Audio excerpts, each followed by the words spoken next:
standing for your chair, Councillor George Jabbour.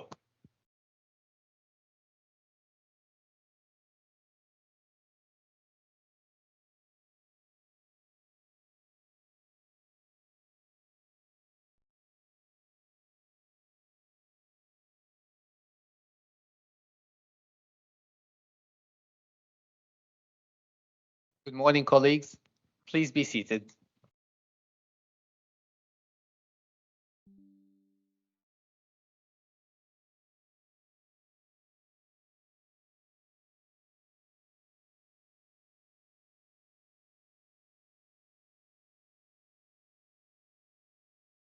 Are we live streaming? Are we on? Perfect. Can you all hear me clearly? Wonderful.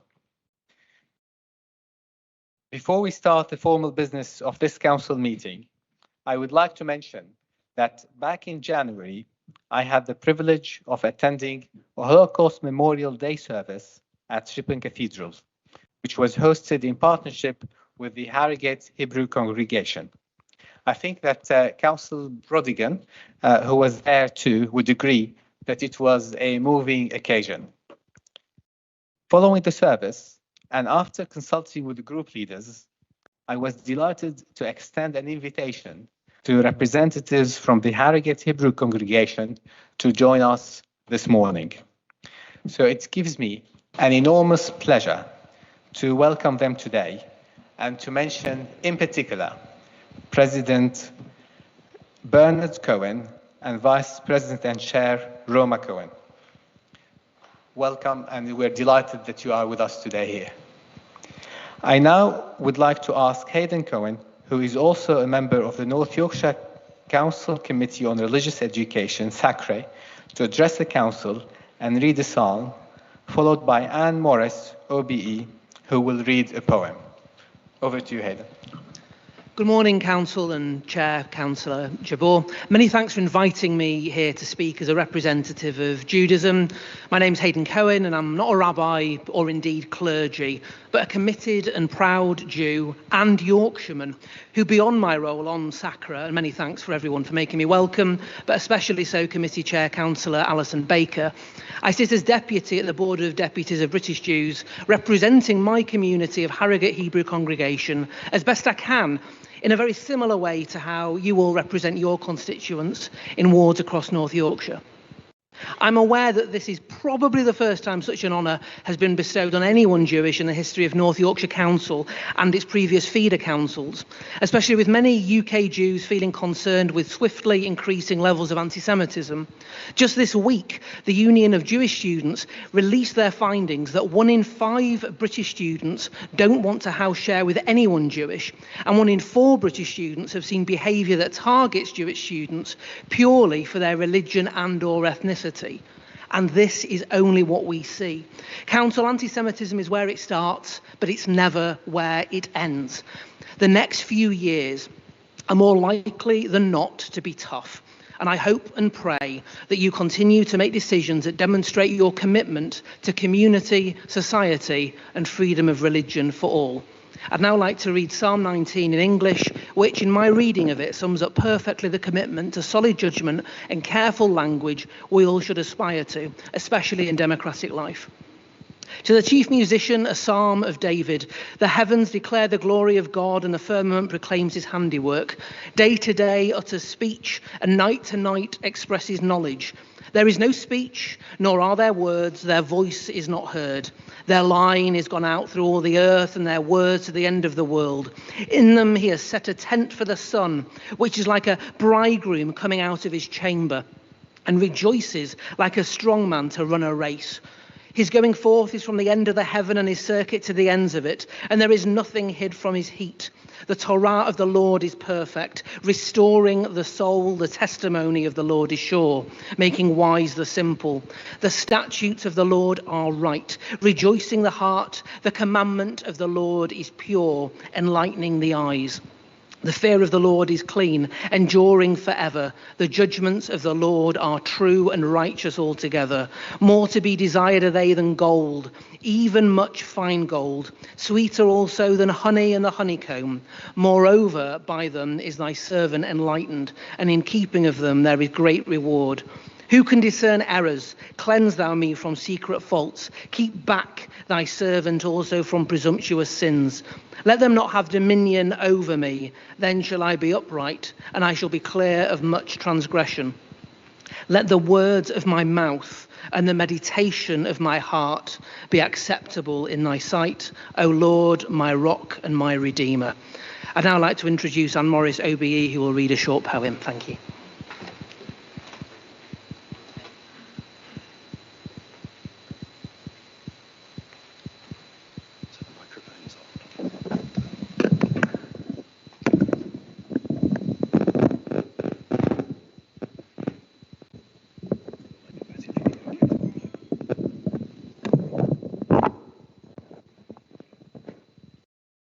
The Butterfly by Pavel Friedman. Pavel Friedman was born in Prague on January the 7th, 1921. He was deported to Terezin concentration camp in 1942 and died in Auschwitz on September the 29th, 1944. The last, the very last, so richly, brightly, dazzling yellow. Perhaps if the sun's tears would sing against a white stone, such a yellow is carried way up high. It went away, I'm sure, because it wished to kiss the world goodbye.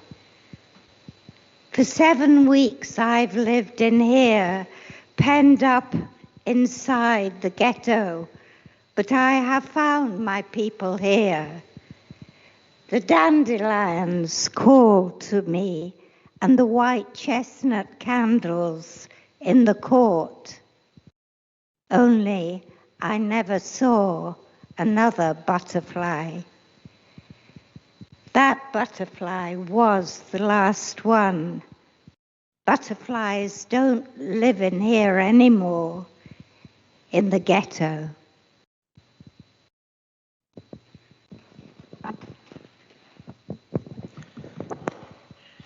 Thank you so much indeed. That was really moving. And we are incredibly grateful to you for joining us today, Bernard, Roma, Hayden, and Anne.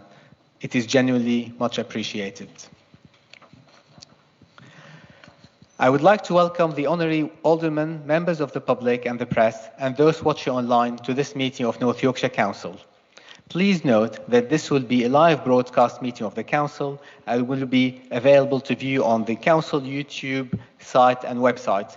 Please ensure that you use your microphones when speaking. I ask members to be aware that what is on your screen or what is on the screen of your phone or your laptop may inadvertently be picked up by the cameras.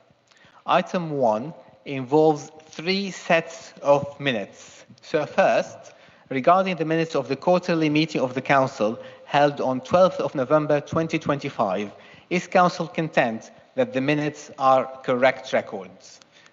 Do I have someone to move the minutes? Do I have a seconder? All those in favour, please show. Any against? Any abstentions? That's carried. Second, regarding the minutes of the budget meeting of the Council held on the 13th of February 2026, is Council content that the minutes are a correct record?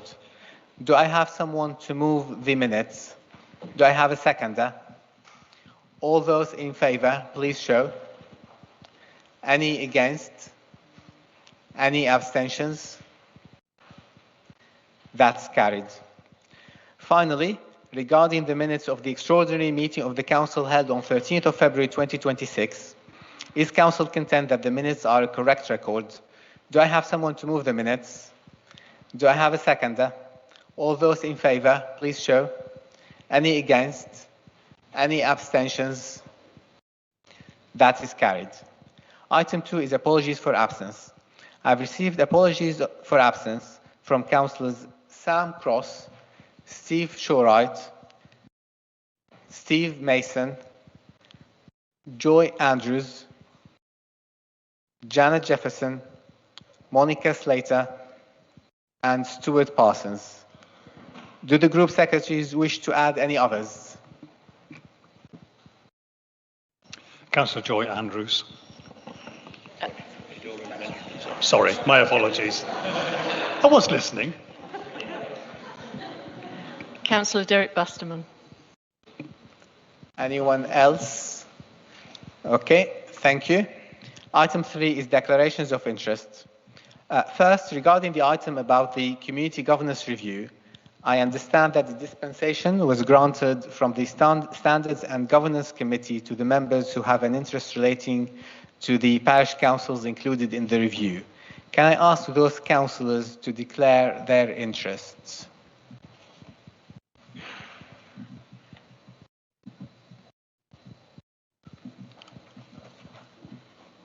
Perfect. Now, can I ask whether any other member wishes to formally make declarations of interest relating to any of the items on the agenda, as these will be recorded in the minutes? Councillor Dadd. Thank you. Chair, in case we do discuss, I believe I've got a question on it, or relating to it anyway. The second term's premium, I do rely upon the dispensation from the Standards Committee. Councillor Harrison. Thank you, Mr. Chairman. Item 8, there's various reports of the executive where I declared a pecuniary interest during those meetings, so I want to declare that again. But I am relying on a dispensation given by the Standards Committee to stay in the meeting and vote on those that relate to the fact that my employer has mentioned a number of occasions in those minutes. Thank you. Councillor Carl Arthur. Thanks, Chair. It's in item 12H of the agenda, highways and transportation. My employer, Network Rail, is included in the Transforming Cities programme, so I'm declaring an interest in that. It's not particularly related to my job, but I'm declaring interest because of transparency. Thank you. Do we have anyone else who wishes to declare an interest? I can't see any hands up.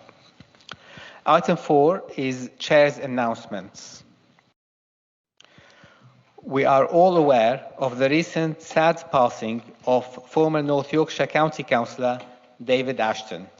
David was the leader of the council until 2001 and served as chair from 2002 to 2003. May I ask you to stand for a minute's silence in his memory?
Thank you. Please be seated.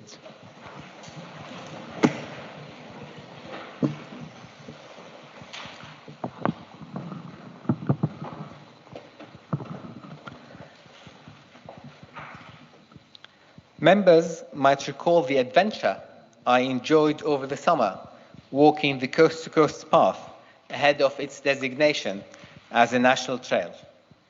The official launch of the new status of this scenic route that demonstrates the spectacular nature of our area will take place next week. it is a proud moment that marks years of work and millions of pounds in investments and has culminated in a National Trail celebration. On a related note, members might be aware of the fantastic news that Natural England has proposed to designate a new area of outstanding natural beauty in the Yorkshire Wolds. AONBs are also known as national landscapes. The Yorkshire Wolds is a breathtaking landscape with rich cultural heritage. Its proposed designation as an AONB would help protect and enhance its unique features for future generations. This is a significant development for our county, given that a large area of the proposed new national landscape falls within North Yorkshire. North Yorkshire Council has written to Natural England to strongly support the proposed designation. So I'm delighted to say that Natural England's principal manager leading the designation process, Liam O'Reilly, is with us today. Welcome to this meeting, Liam, and thank you for joining us. At this point, I would like to mention that as the Yorkshire Wolds Way National Trail travels through a big part of the proposed national landscape, I decided to walk this splendid Yorkshire Wolds Way next month to demonstrate my support for the proposed designation, to celebrate the stunning Yorkshire Wolds, and to engage with communities along the route. I will also visit some of the areas that are proposed for designation and which fall outside the National Trail. And of course, all members are invited to join me if they wish. Item 5 is the statement by the Leader of the Council. Members of the Council may ask the Leader questions or make statements on any matters, whether or not raised in the Leader's statement. Members will recall that the overall time allowed for questions and statements to the Leader is 10 minutes, and that the time limit for speaking on the statement by the Leader is 2 minutes. I now call on the Leader to make his statement. Thank you, Chairman. Good morning, Chairman. Good morning, members. I've nothing to add to my printed statement. I'm aware I have 2 questions submitted already. Thank you. The first question is from Councillor Richmore. Over to you. Thank you, Chair. Good morning, Leader.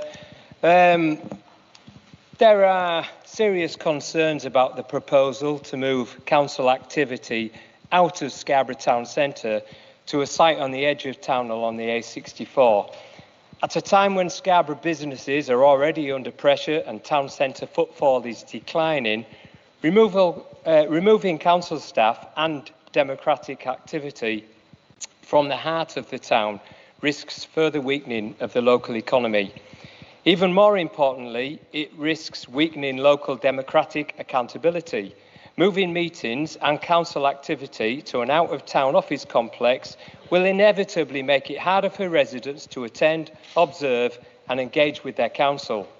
So my question to the Leader is this: why were Scarborough councillors and Scarborough Town Council kept in the dark about proposals of this magnitude, and will the Leader now commit to meaningful consultation with Scarborough members and residents before any decision is taken about the future of Scarborough Town Hall? And in the light of the calling of the executive decision, does the Leader accept that approving the acquisition ahead of fully developed proposals for relocation, adaptation and disposal raises legitimate concerns about the sequencing of this decision? Thank you. Thank you, Chairman. Thank you, Councillor Moore. You never disappoint in your questions. I thought you might have rephrased your comments, though, after the explanations that you heard yesterday at the Executive. Sounds to me like you need some more sound bites. I can agree, amongst all the stuff that you said, I can agree with your statement that the Town Hall is the centre of civic life in the town, and there is no intention to change that. You heard that yesterday. The area committee decides where your area committee meets, I decide where the executive meets. We held the executive in Rydale House yesterday, and you'll see on the programme that when we come to Scarborough, we will be in the town hall. There's no intention to relocate the customer centre from the town centre. That's where residents engage with the council, and you heard that yesterday as well. There's no intention to keep anybody in the dark, but property deals are often fast moving. And as this is a workplace, and any proposals have implications for staff, it's important to get the communications out quickly and generally. We've also had some good discussions now with the Town Council, who are our tenants, and other bodies, all of whom will be involved with planning for the future of the Town Hall. You heard that yesterday as well. And there is a role for the area committee and local members to play. You heard that yesterday. But what is clear is that we must provide better facilities for our staff than those shameful conditions existing behind the Victorian part of the site, and at a far better price for the taxpayer than you want us to spend, Councillor Moore. And we all heard that yesterday. Thank you. Councillor Michelle Donoghue-Moncrief. Thank you, Mr. Chairman. Does the Leader of the Council think it is acceptable for elected members to find out about important public issues, such as the allocation of second homes levy, or indeed the acquisition of Resolution House, in their divisions or wider county through press releases or worse still, social media? And I just want to place on record, in addition to other councillors who spoke at the executive yesterday, the way in which this decision Resolution House has been made and the lack of information for councillors that prevented them from carrying out their duty of pre-scrutiny is not acceptable, and it undermines our democratic role that the public expect us to do.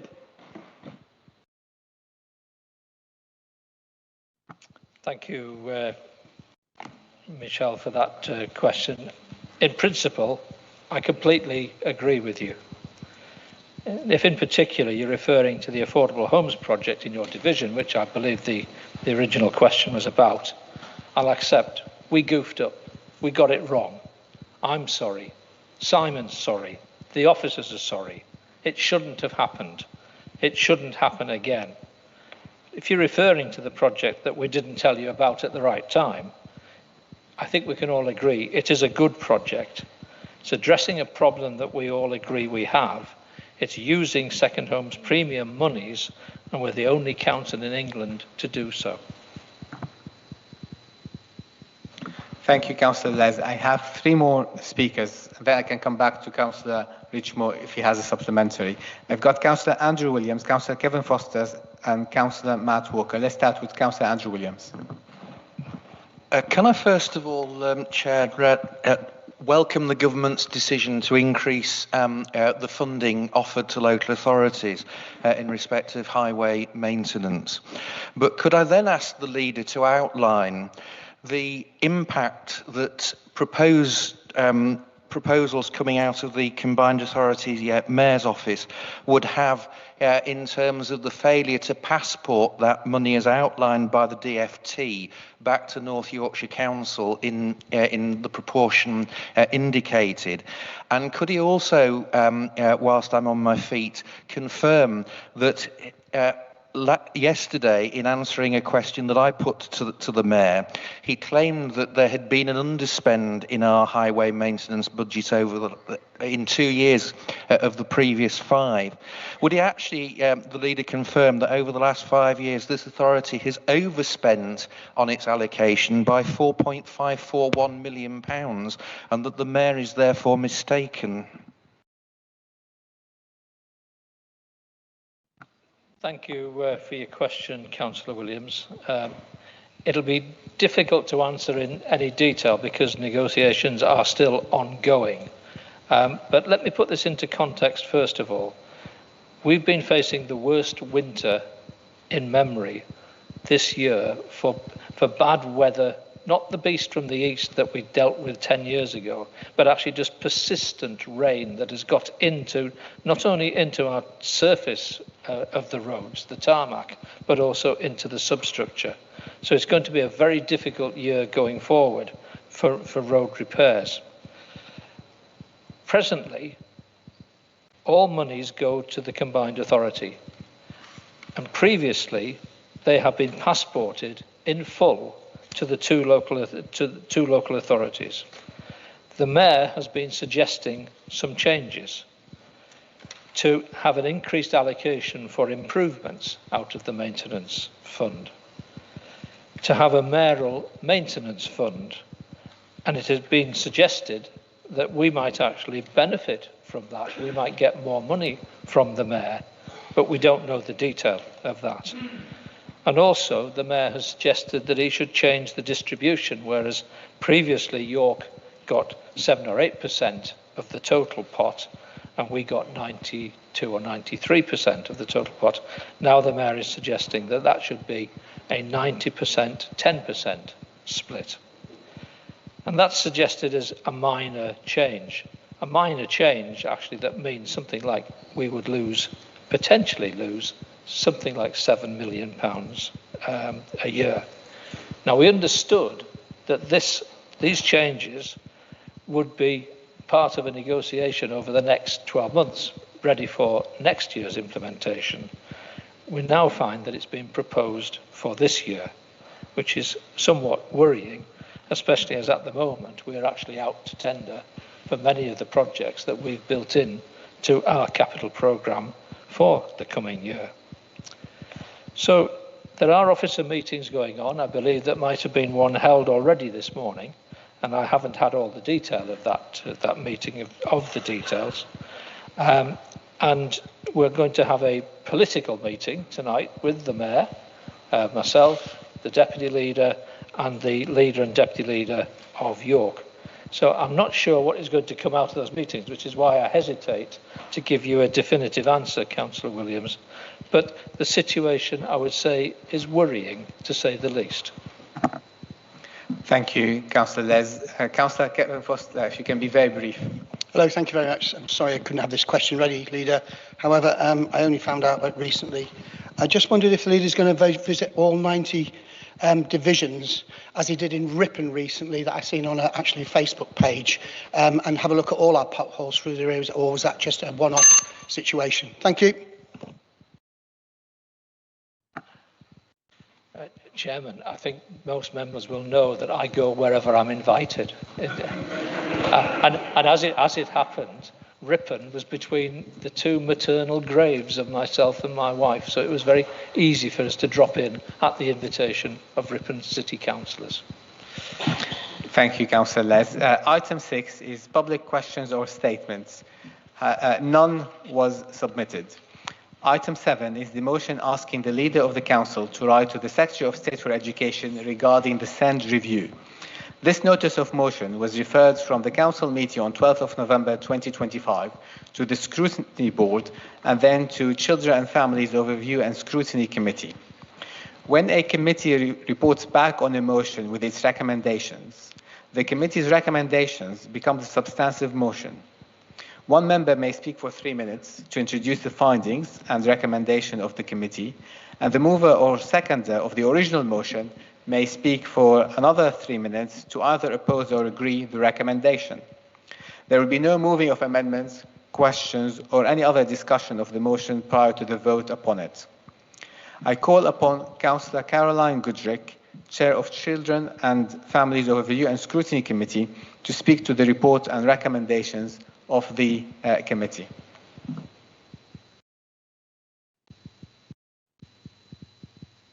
Thank you, Chairman. It was an interesting meeting, but at the end of the meeting it was decided we wouldn't go forward with the suggestion that are listed in the papers. That's as much as I really want to say. Thank you. Thank you. Do we have a second for that? Thank you. I now call upon Councillor Barbara Brodigan as the proposer of the motion to speak either in support or in opposition to the recommendations of the Overview and Scrutiny Committee.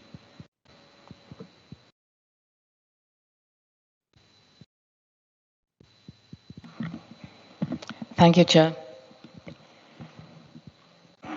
This motion was put forward because the argument is that private providers, if they would withdraw because profits would be curtailed, is precisely the concern that this motion aims to address. A system that has become dependent on profit-driven provision rather than being built around the needs of children and families. Accepting this as an inevitability risks entrenching a model that prioritises financial return over quality, accountability, and long-term sustainability. The motion calls for the stronger oversight, greater transparency, and increased capacity within local authorities to deliver both mainstream and specialist provision directly. These are not radical demands, but necessary steps towards a more equitable and resilient SEND system.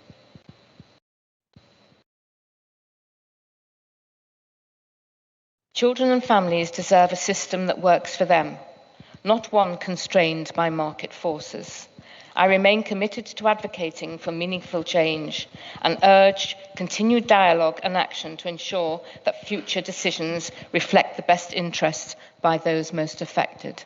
I urge councillors, please, to vote against the motion. Thank you. Thank you, Councillor Brodigan. We will now move to the vote. All those in favour of the proposal of the Children and Family Overview and Scrutiny Committee as moved by Councillor Caroline Goodrick, please show.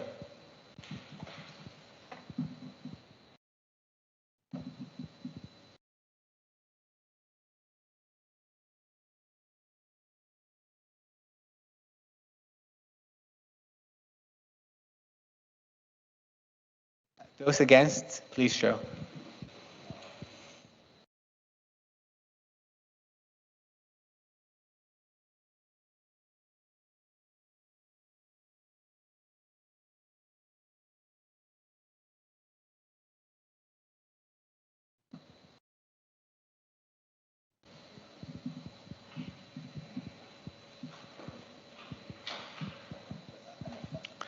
Any abstentions?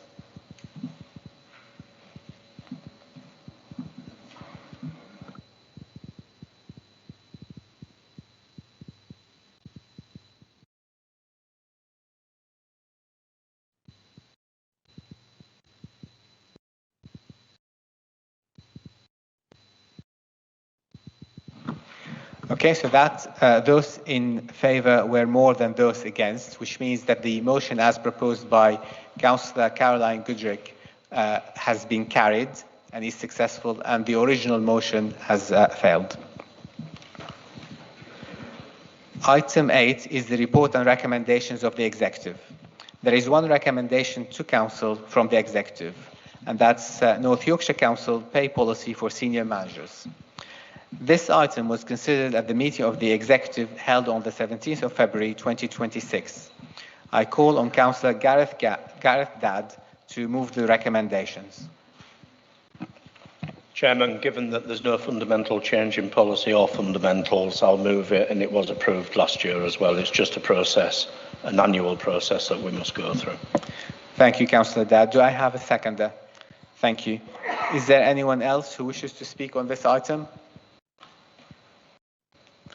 I can't see any hands. Councillor Dadd, is there anything else you would like to add on this before we move to the vote? Okay, so we will now move to the vote. All those in favour, please show.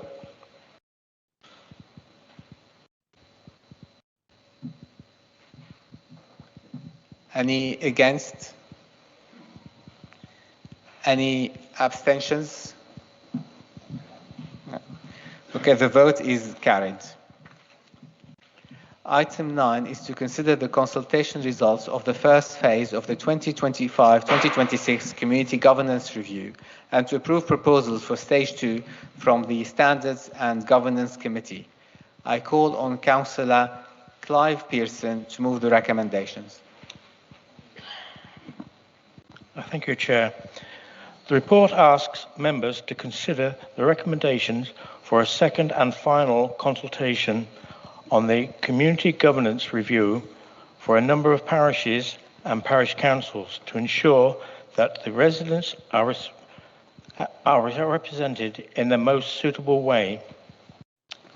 Details of any proposal changes which are for consultation are set out in the appendix to the report. Could you please note that there is a topical error in the response rate on POTO consultation, which was 44%, not 4.4%. Please also note the update to the draft recommendations for Lilling Zimba Council in the Sheriff Hutton Parish Council. They do not support being combined with it. It is therefore recommended that Lilling Zimba Parish Council remain its current governance arrangements. I'd like to thank all the officers and councillors who have made this very lengthy report possible. And I would therefore like to move this item. Thank you, Chair. Thank you, Councillor Pearson. Do we have a seconder? Thank you. I believe Councillor Yvonne Peacock has raised her hand to speak. Over to you. Yes, it's been a very interesting report, I know, because I have one parish council, which is Hudswell Parish Council. It is a good thing in one way that this has happened, because it's helping all those that actually requested to have some different governance because they needed to have more help to their communities.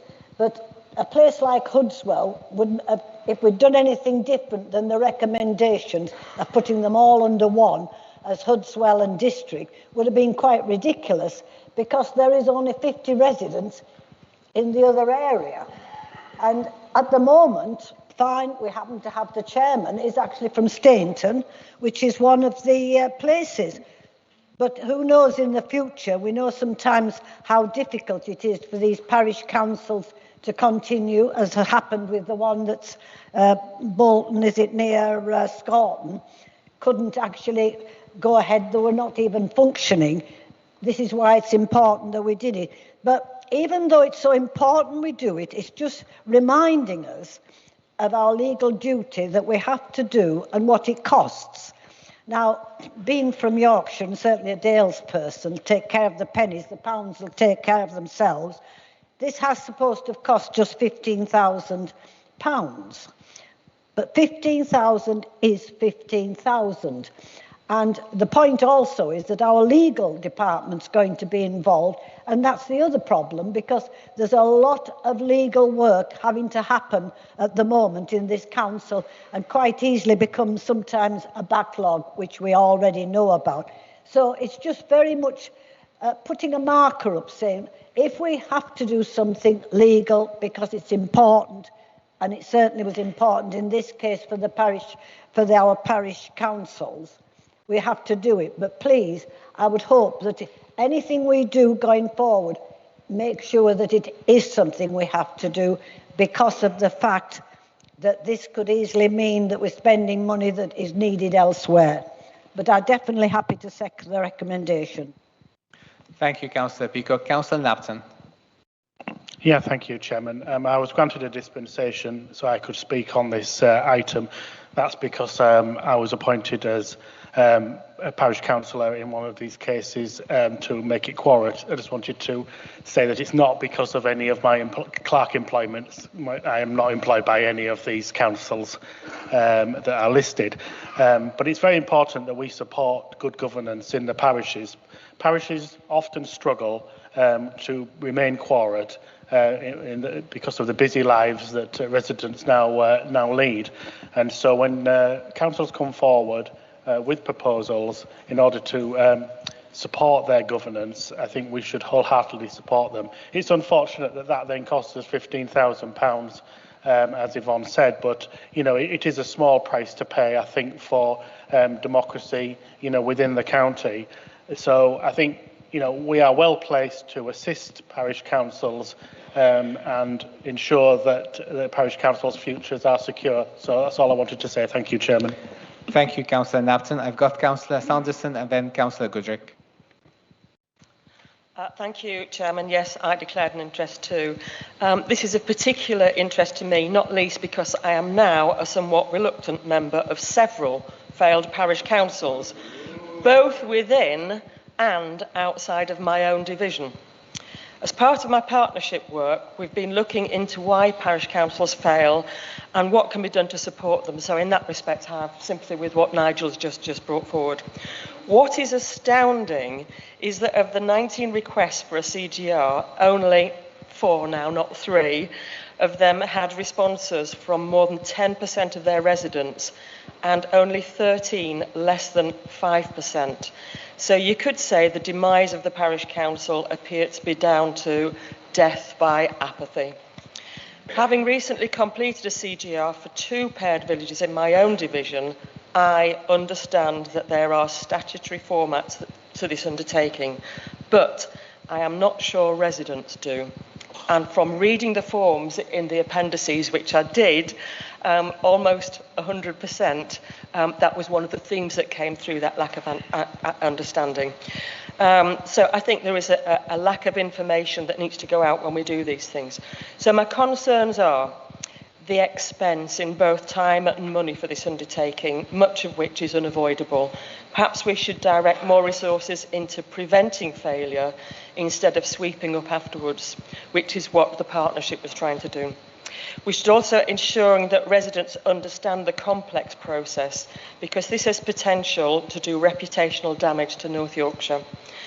And I've seen paired parish councils work really well together, but I've also seen them fail desperately. So my biggest concern is around how we ensure that there is a reliable marriage of the two, because if there isn't, I can just see having to go through a similar process to decouple them, and that is one of my greatest concerns, that we'll have to unwind what we've just put in place. Thank you. Thank you, Councillor Sanderson. Councillor Goodrick.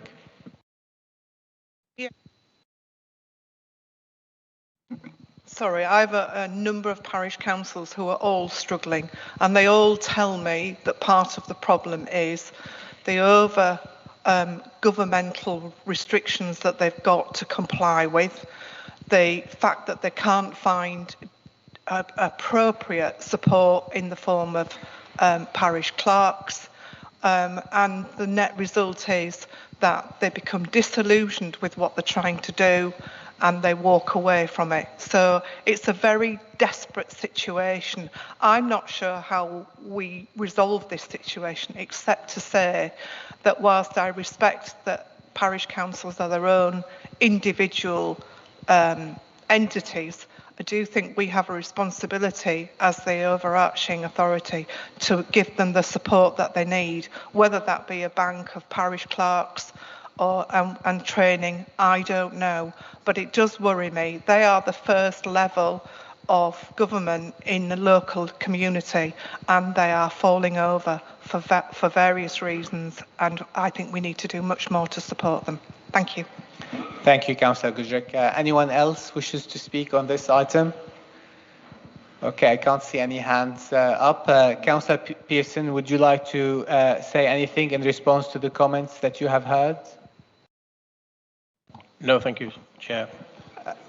Okay, thank you. So we will now move to the vote. All those in favour, please show.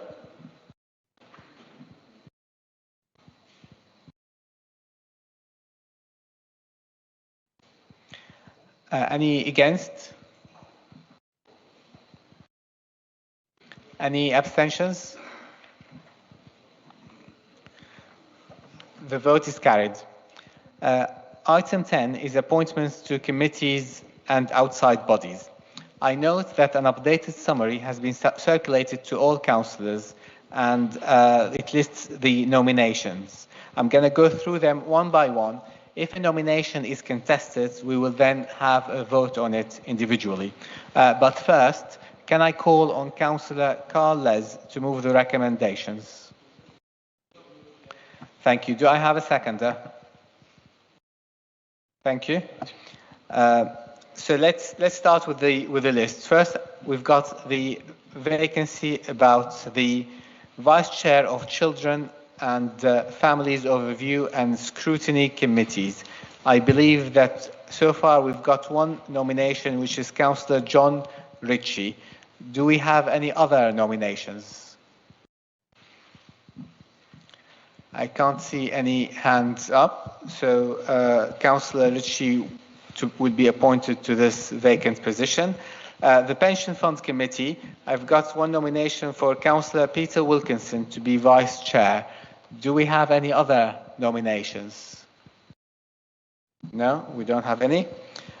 Standards and Governance Committee, we have an appointment to make for Vice Chair.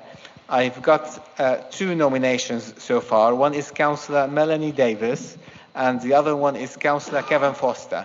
Do we have any other nominations? Okay, so because we have two nominations, we are going to vote on them individually. So if we start with the nomination of Councillor Melanie Davis, those in favour of Councillor Melanie Davis to become Vice Chair of Standards and Governance Committee, please show.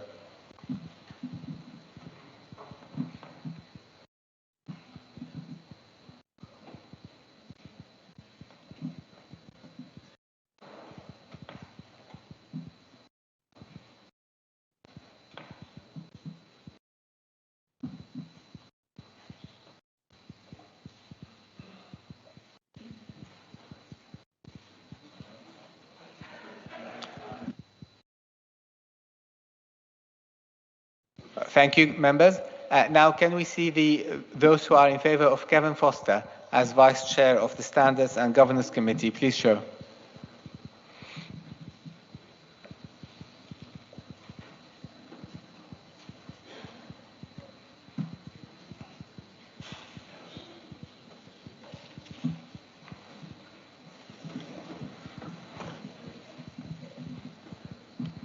Okay, thank you. Can I see if there are any abstentions?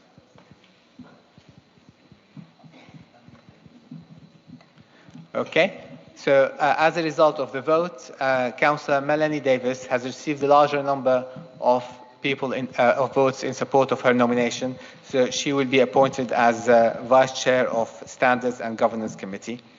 The next one I've got is the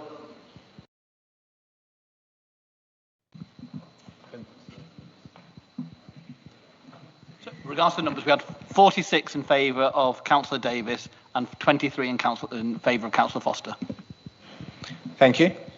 The next one is about the Audit Committee. However, this one is within a group, so it doesn't require a vote or nominations on it. We've got one for Corporate and Partnerships Overview and Scrutiny Committee, but again, that's a vacant seat to be appointed by a particular group. Harrogate and Naysborough Area Planning Committee, we've got Councillor Michael Harrison to be appointed to it.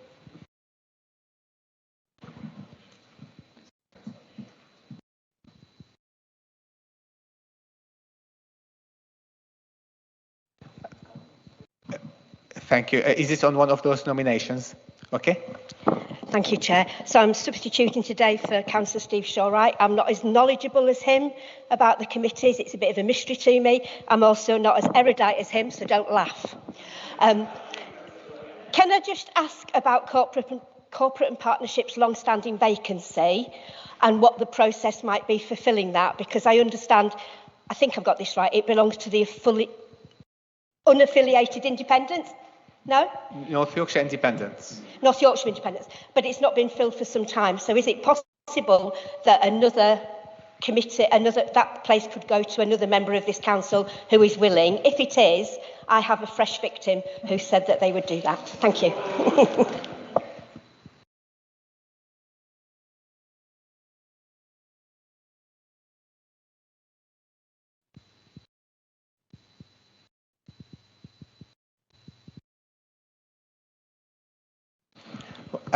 Councillor Collins, that's a very interesting point, and the reality is that the North Yorkshire Independents have the right to that vacancy. However, if they don't wish to take it, then it is possible for full council to vote on this. However, for that appointment to take place, everyone has to agree on it in full council because it goes against the principle of proportionality. So unless there is a unanimous agreement amongst all the members here today, that proposal would not work.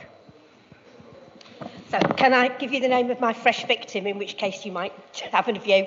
Councillor Eric Broadbent has made the mistake of saying he feels that he could do more to support the Labour group's representation and would be willing to take that place on corporate and partnerships.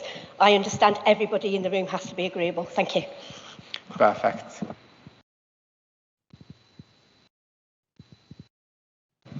Okay, so can I ask the members, any member of the North Yorkshire Independents? I believe that Councillor Parsons has sent his apologies, but a deputy or a representative from the North Yorkshire Independents, do you have any views on what you have heard so far? Would you be interested in appointing someone to this vacancy? Any comments?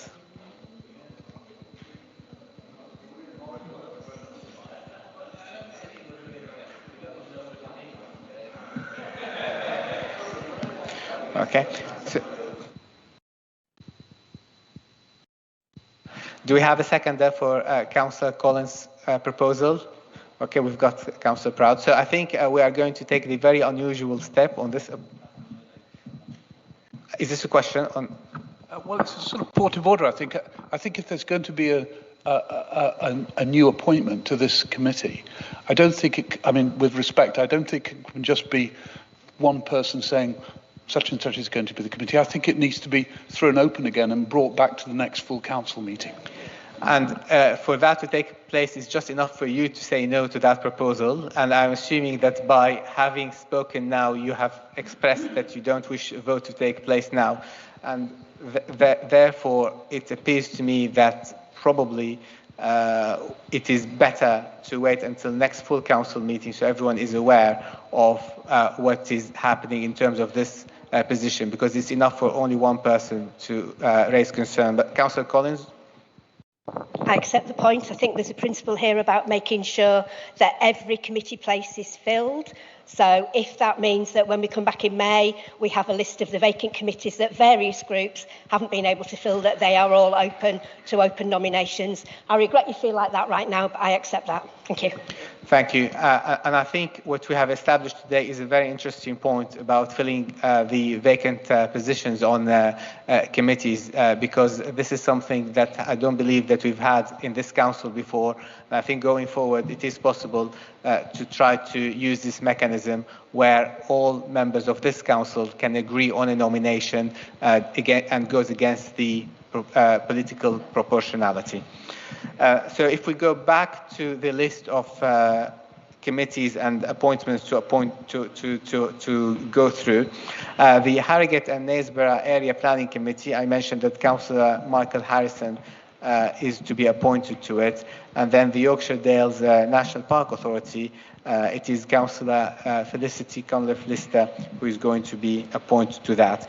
Does anyone wish to speak on any of the items that I have listed, or on anything else in that report? No. Okay, so as a result of that, and I think because we've had the vote earlier, I would like to ask members if they are going to show support, to vote in favour of the original recommendation as amended by the vote that we have taken with respect to the Vice Chair of Standards and Governance Committee. So all those in favour, please show.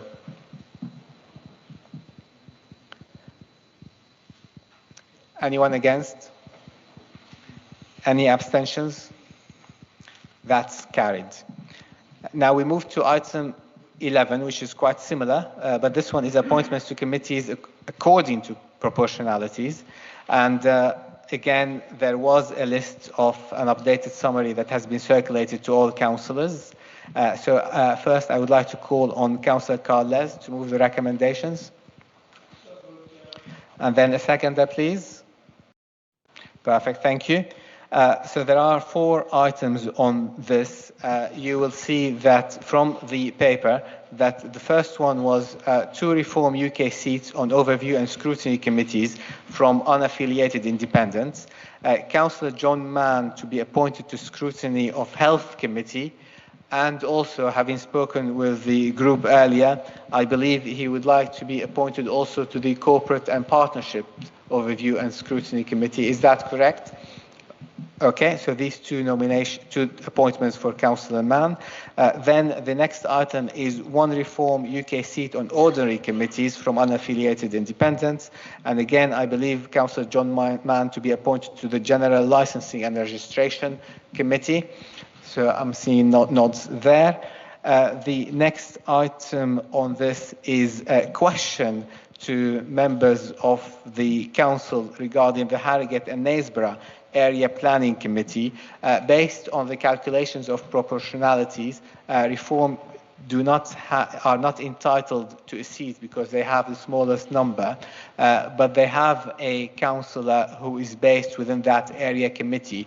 So the question for the groups today is any group who wishes to give their seat on the Harrogate and Knaresborough Area Planning Committee to Reform UK. And the 3 groups that, so Lib Dems, Conservative Independents, and Green and Independents, no.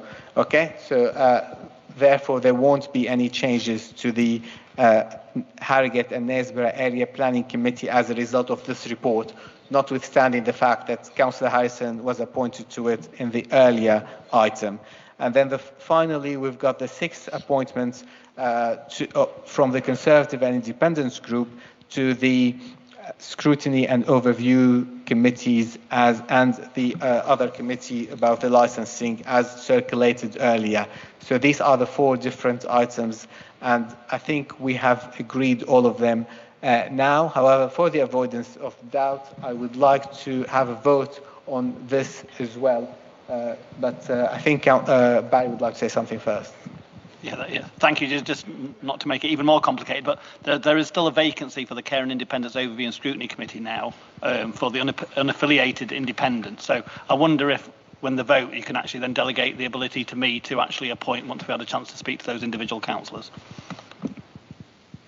Is everyone happy with that amendment to? Excellent. Okay, so everyone in favour, can you please show? So that's basically the report plus what Barry has just said about the recommendation. Excellent. Okay. Anyone against? Any abstentions? The vote is carried. Item 12, I will now call on executive members and chairs of the Scrutiny Board and Overview and Scrutiny Committees to make statements if they wish. At the end of each of those statements, I will ask members of the Council whether they have any questions or wish to make any statements. Members will recall that the overall time allowed for questions and statements to an executive member or chairs of the Scrutiny Board and the Overview and Scrutiny Committees is 5 minutes, and that the time allowed for speaking is 2 minutes. Now, a number of questions have already been submitted ahead of the Council. As usual, these will be circulated to members. These have been circulated to members, and I will take those ahead of any from the floor. So if we start with Councillor Simon Myers, Executive Member for Culture, Arts and Housing. Thank you, Chair. I have nothing to add to my written statement. I do have some questions. Thank you. I believe the first question submitted was from Councillor John McCartney.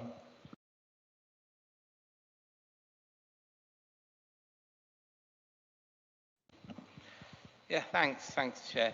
The UK has a social housing crisis started by the Thatcher Conservative government, who flogged off 2 million council houses without replacing them. This was followed by the Blair-Brown government of 5 years of a Tory Liberal Dem coalition, 14 more years of Conservative rule, and now another 2 years of Labour government, all of whom have abjectly failed to build both the social and the affordable housing that we actually and desperately need. Can you please tell me how many people registered as homeless within North Yorkshire Council in 2025, how many people are on the North Yorkshire Council housing list, and how many North Yorkshire Council properties have been empty for more than 6 months?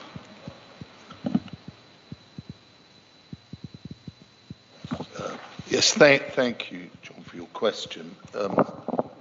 So far in 2025-26, 2,511 homelessness assessments have been undertaken, of which 633 households were accepted as being statutorily homeless and owed a full rehousing duty. There are currently 7,093 households registered on the waiting list. The council currently has 368 homes that have been empty for more than 6 months. As per my previous statements on this issue and your questions, John, the council is consciously seeking to uplift the quality of its stock.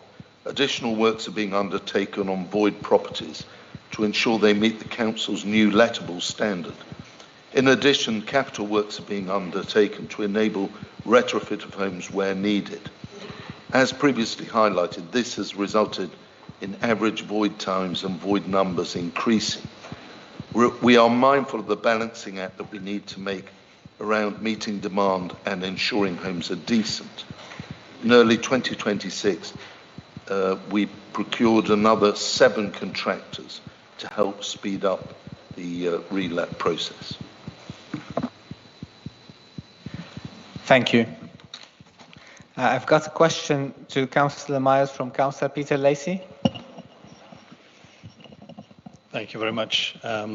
Councillor Myers, clearly the review of our council housing has identified what is described as a large amount of unreported routine repairs. Routine repairs are, of course, not necessarily routine to those living there. And if it's a surprise, could you just summarise the numbers, the backlog, the time taken to address them, and perhaps the costs that might be implicated in them that weren't expected? Thank you.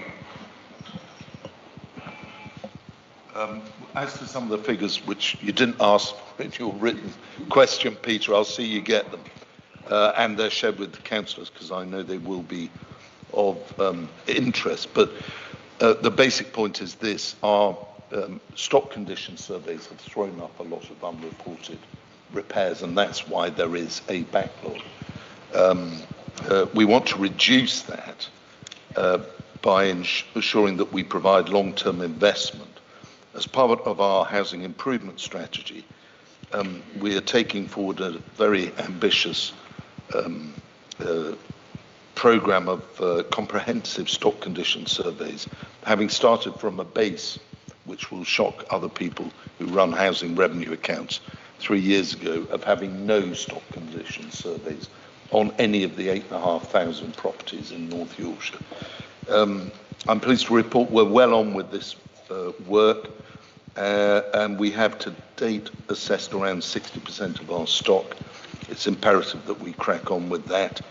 The surveys look at the standard of our homes in detail, including levels of disrepair and the extent of future capital improvement needed to ensure these homes are decent.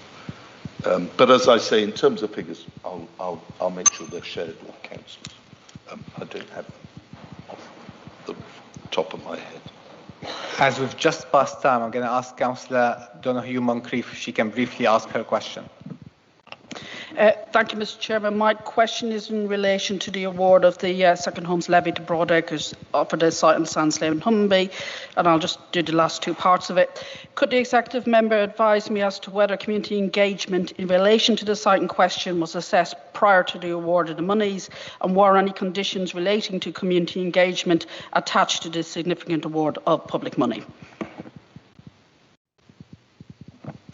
Thank you for your question, Councillor. Decisions to award grants to registered providers is made by the Executive Director for Community Development under delegated authority.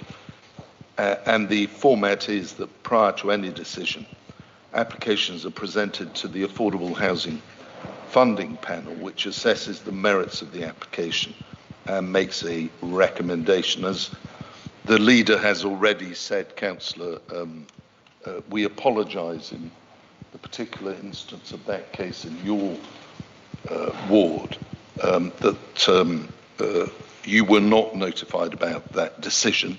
There is now a protocol in place that means that members will always be informed of such decisions. As part of any submission for a grant, there is an expectation that the applicant will demonstrate what engagement they have undertaken with North Yorkshire Council officers and with the local community. Broadacres did this for the scheme at Huntby, including reference to a community consultation event they held in 2023. They've also been working closely with the Council's rural housing enablers, who have been in regular and recent contact with the Parish Council. Ultimately, any award to a registered provider is done so on the provision that they successfully secure planning approval before receiving any of the money. As such, the planning application from Broadacres has had to be in accordance with the requirements of the local plan and associated planning process, which includes statutory elements of public and stakeholder consultation. Although engagement on the scheme has been undertaken by the provider, in this particular instance, the divisional member was not appraised of the council funding support for the scheme, for which we have apologised and continue to do so. Communication and clear guidance have been given to the staff to inform and consult with local members as schemes develop, and we will continue to reiterate the importance to do so. Thank you, Councillor Myers. I now call on Councillor Janet Sanderson, Executive Member for Children and Families. Thank you, Chairman. As you will see from my statement, new leadership arrangements are at last now in place within the CYPS Directorate. I'd like to formally thank the senior leadership team who have covered vacant positions whilst the new arrangements have been put in place. That there was a lot of hard work done then. I think we should show our appreciation. I'm happy to take questions. I have one late submission from Barbara Brodigan, and I'm willing to take that if she wants to put that question. Thank you.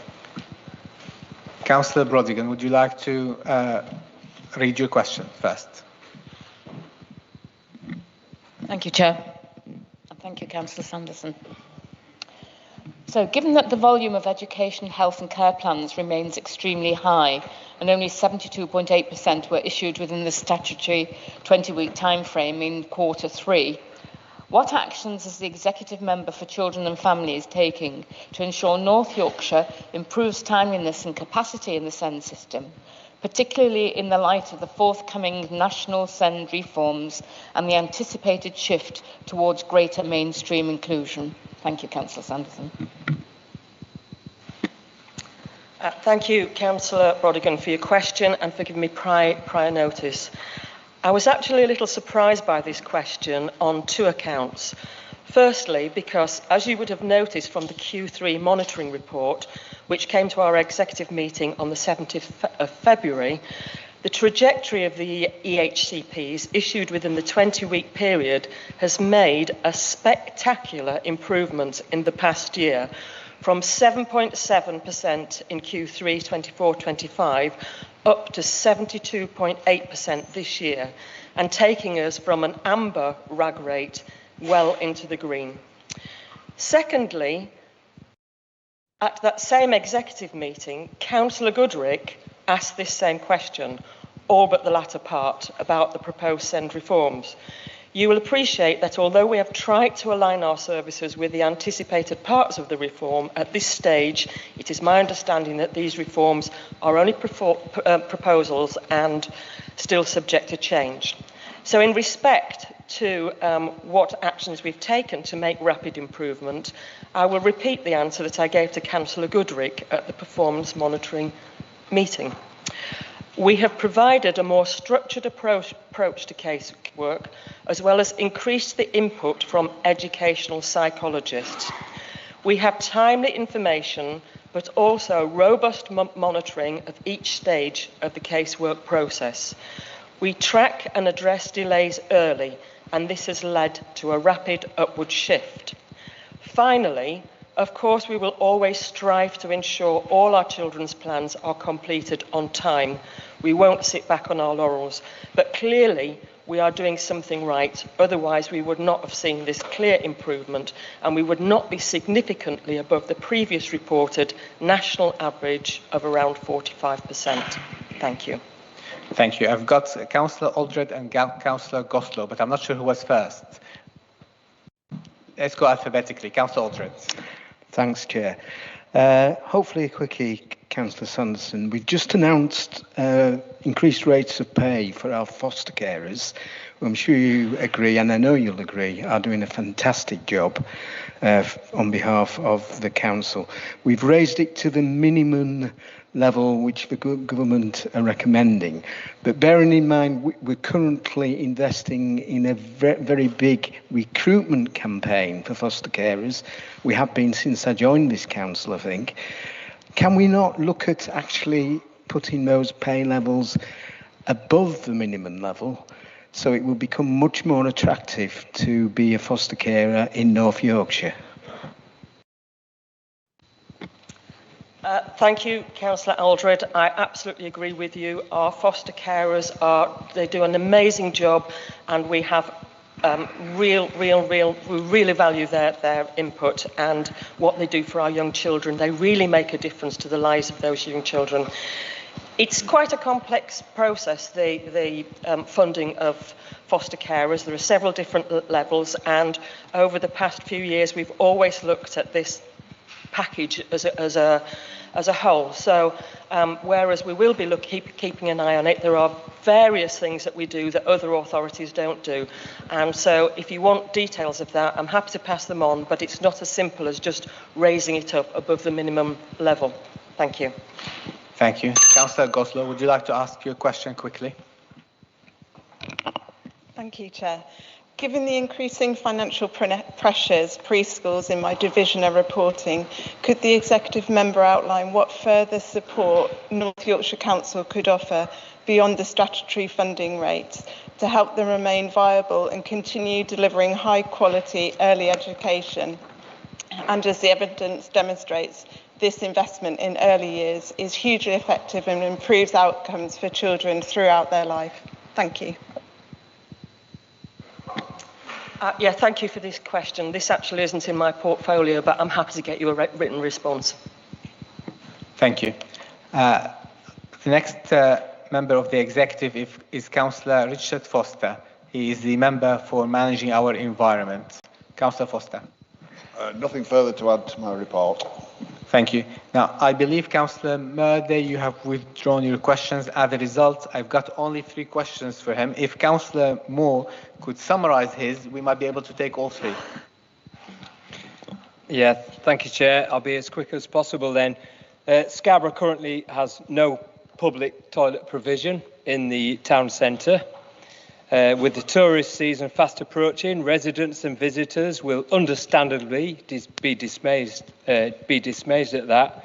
So my question is simply, can the exec member explain what immediate and longer term steps the council is taking to restore adequate public convenience provision in Scarborough town centre for residents and visitors alike? And I am aware of the West Pier temporary toilet provision, but would like to remind the exec member that that is nowhere near the town centre. Thank you.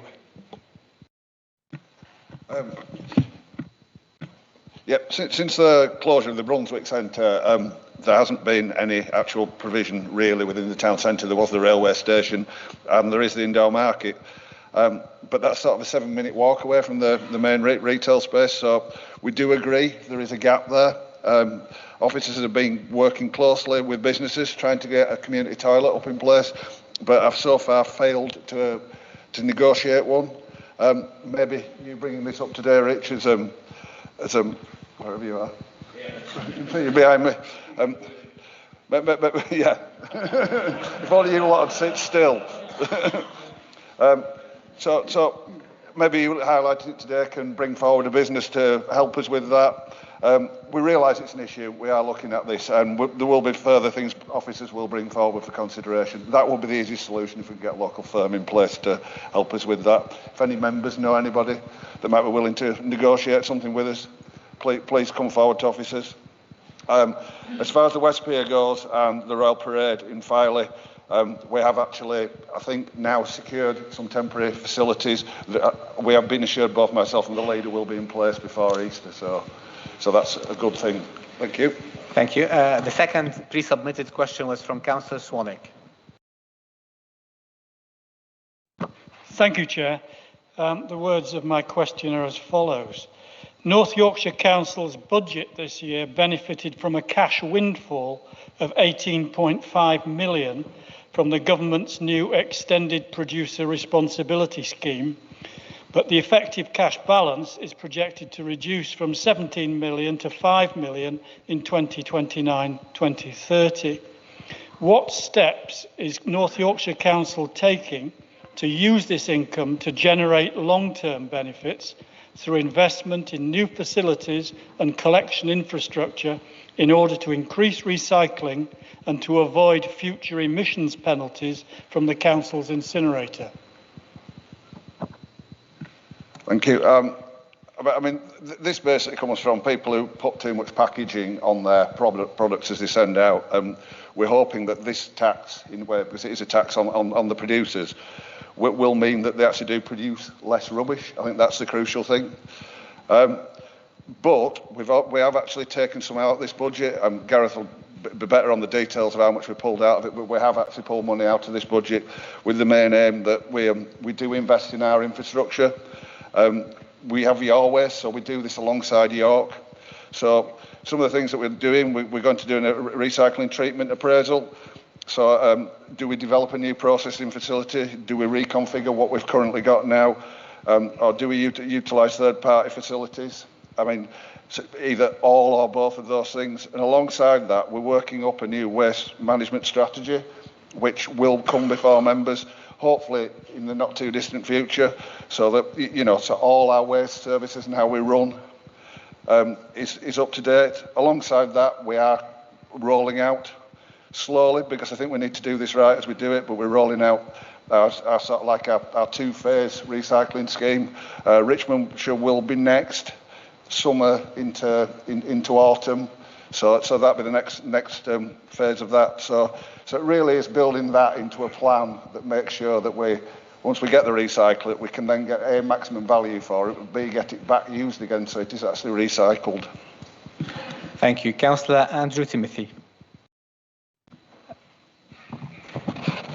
I don't have a question for managing our environment, Chair, sorry. This is about the taxi and private hire drivers. It is to Councillor Foster. My apologies. My question is what the executive are doing to ensure that when taxi and private hire drivers from other areas are found to be engaged in criminal activities in North Yorkshire, that they are reported to the appropriate licensing authority immediately. And the answer is we do, and we work closely back with West Yorkshire. Often come and actually run their own enforcement things on our patch because they're their taxis that are here, but we're also doing that as well. I've got a long answer here, and I'm quite happy to give it to you, but we really do. We're very much on it, are our enforcement teams. Thank you. The next executive member is Councillor Annabel Wilkinson, who is responsible for education, learning and skills. Thank you, Chair, and I would like to add my sincere thanks to everybody in CHIPS. As Janet has already said, they went above and beyond during the transition time. The very sad loss of the Assistant Director, Janet Crawford, and then the transition time between directors, so I'd like to thank them sincerely for their help. Thank you. I have two questions, one from Councillor Timothy and Councillor Brodigan, but I do believe that the question that Councillor Slater said was also for me, so if time I will take that.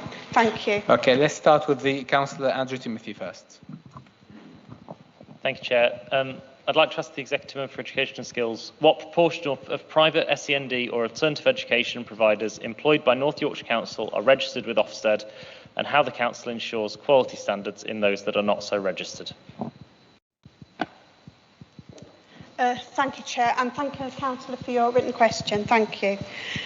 North Yorkshire Council currently commissions education provision from 42 non-school-based alternative providers. The Department for Education do not require that these providers are registered with Ofsted, and although they are not Ofsted regulated, the Council has strong processes in place to ensure quality and safety of the provision it commissions. Officers carry out annual quality assurance visits for every commissioned provider, and this includes checks against the DfE's voluntary standards, covering safeguarding systems, health and safety arrangements, admissions and support arrangements, and quality of education. Additional compliance checks are carried out, and these include company registration, financial standing, insurance documentation, and professional references. These checks ensure that even though these providers are not Ofsted registered, we maintain strong oversight and clear standards for safety, compliance, and educational quality. Thank you. Thank you. Councillor Wilkinson, you mentioned that you received also a notice of 2 other questions.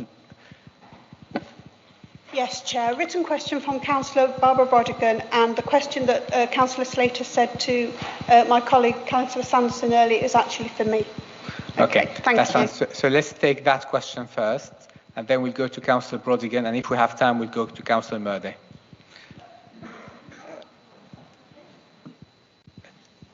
So the first question that was addressed to Councillor Sanderson, but it is to you, it was from... I had a written question from Councillor Barbara Brodigan that was submitted before today, a verbal question from Monica Slater, and I believe you said somebody else. No, Hannah Goslow, you mean? Pardon me? Hannah. Oh, I'm so sorry, Hannah. Sorry. Yeah. Would you like to answer that question, Councillor Goslow's question first? Yes, Chair, whatever you'd like.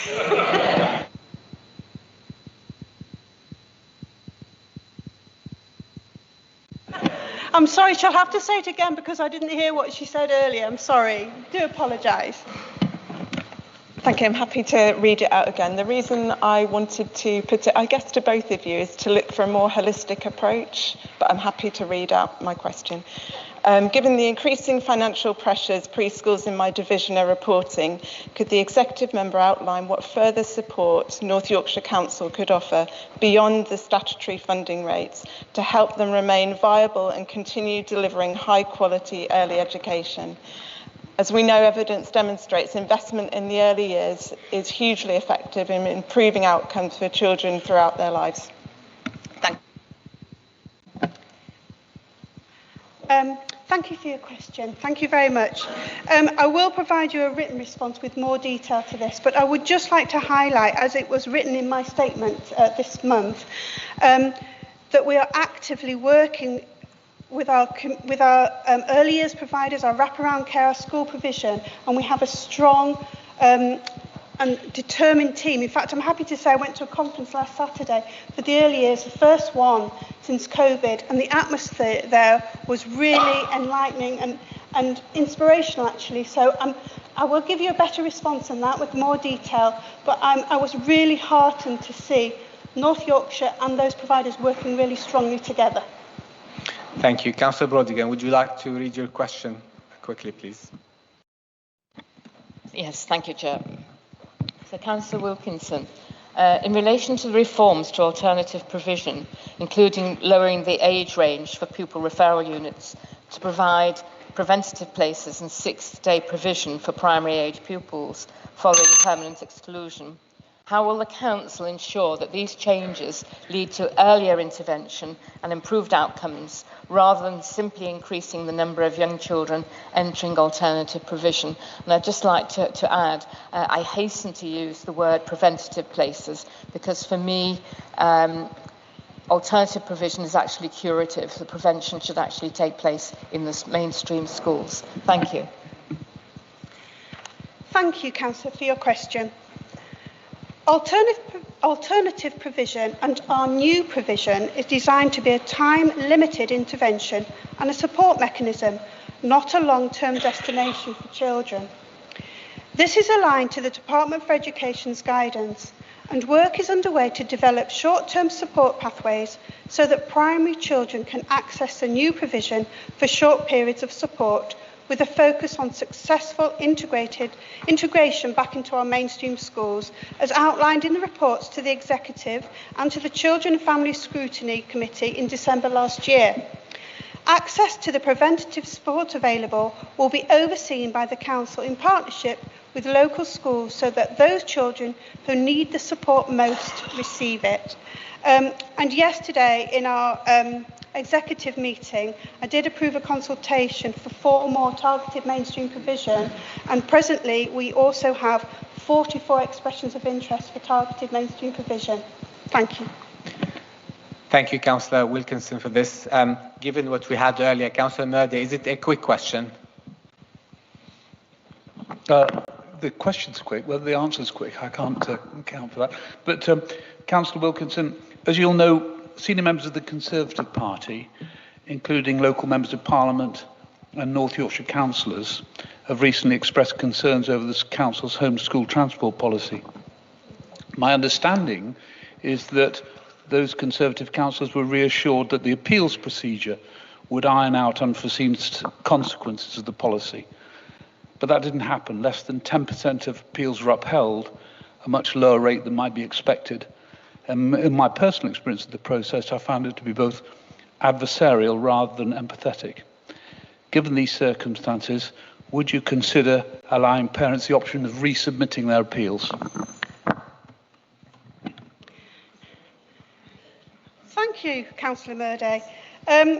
As you all know, as everybody in this room knows, we are currently undertaking a PIR, a post-implementation policy, review, I beg your pardon, policy, gosh, policy's in my head.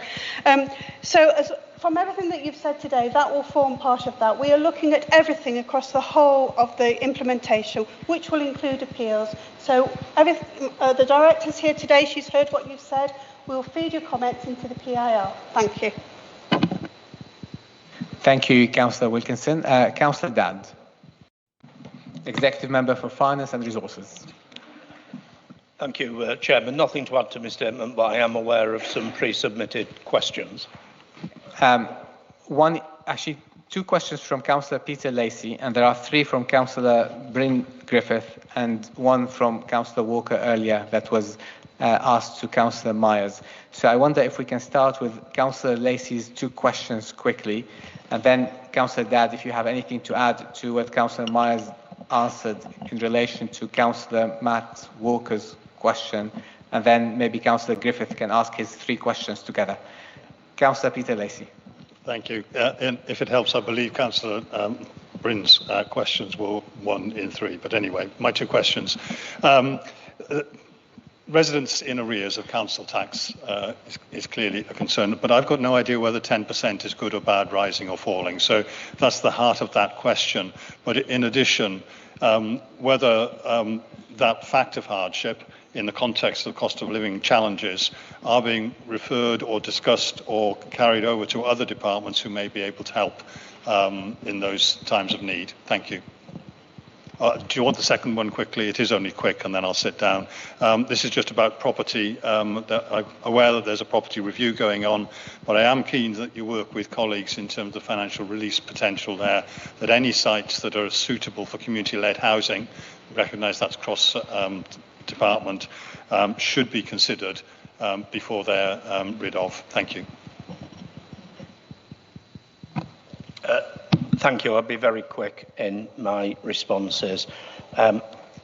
First of all, the first thing to say is council tax arrears are cumulative. It's not just the in-year arrear percentage, it's backlog, if you like.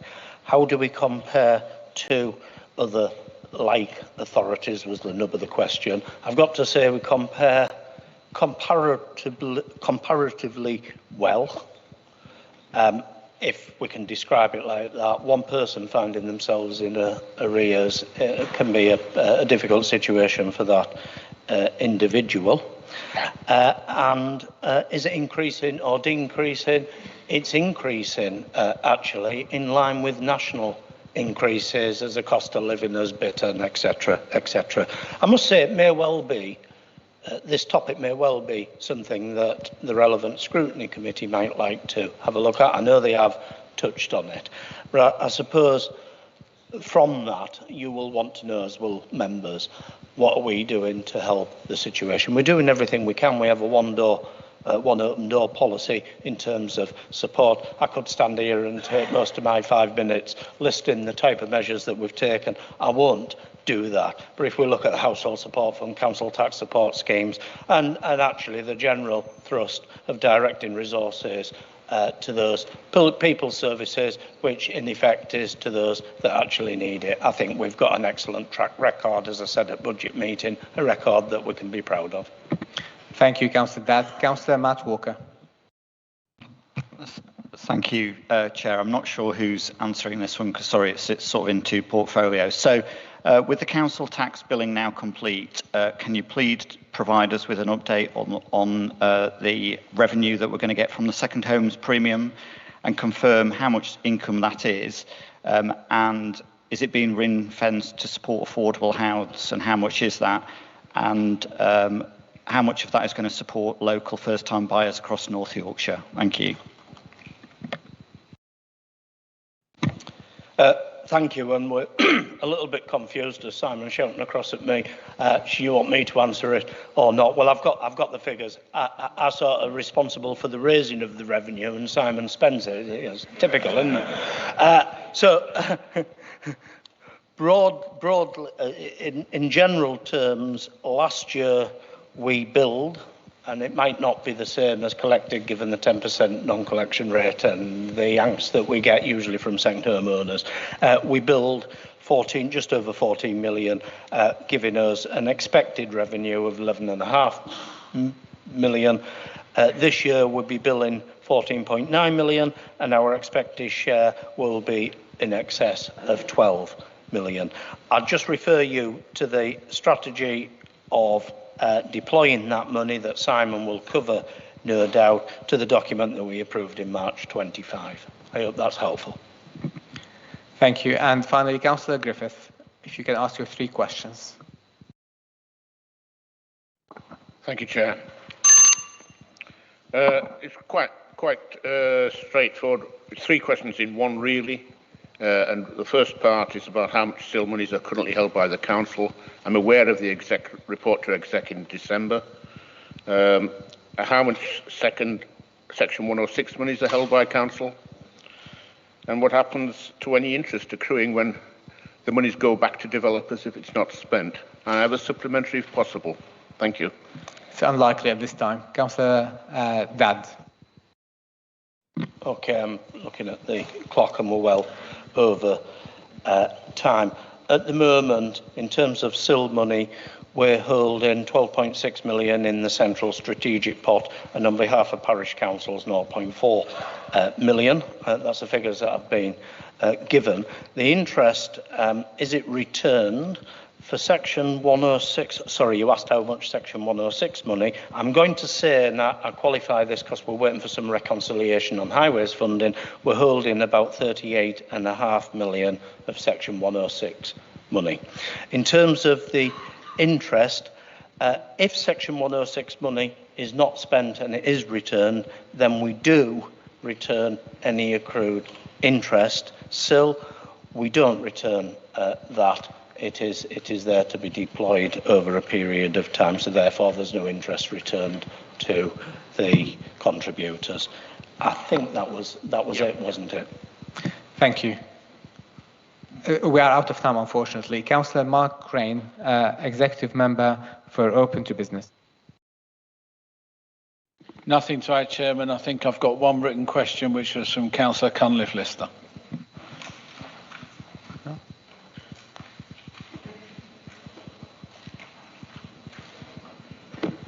Apologies, slightly caught me on the hop there. I wasn't expecting to read the question out. I'm happy if you to give me a written answer. Thank you.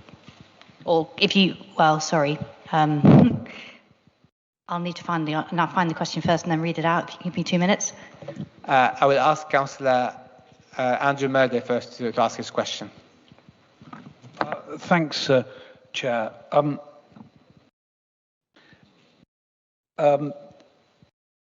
Councillor Crane, I just wanted to ask about your views on the draft national policy for planning policy framework with regard to the protected landscapes. As many other council members, I'm on the National Parks Authority for the Dales and also chair of the Nidderdale National Landscape.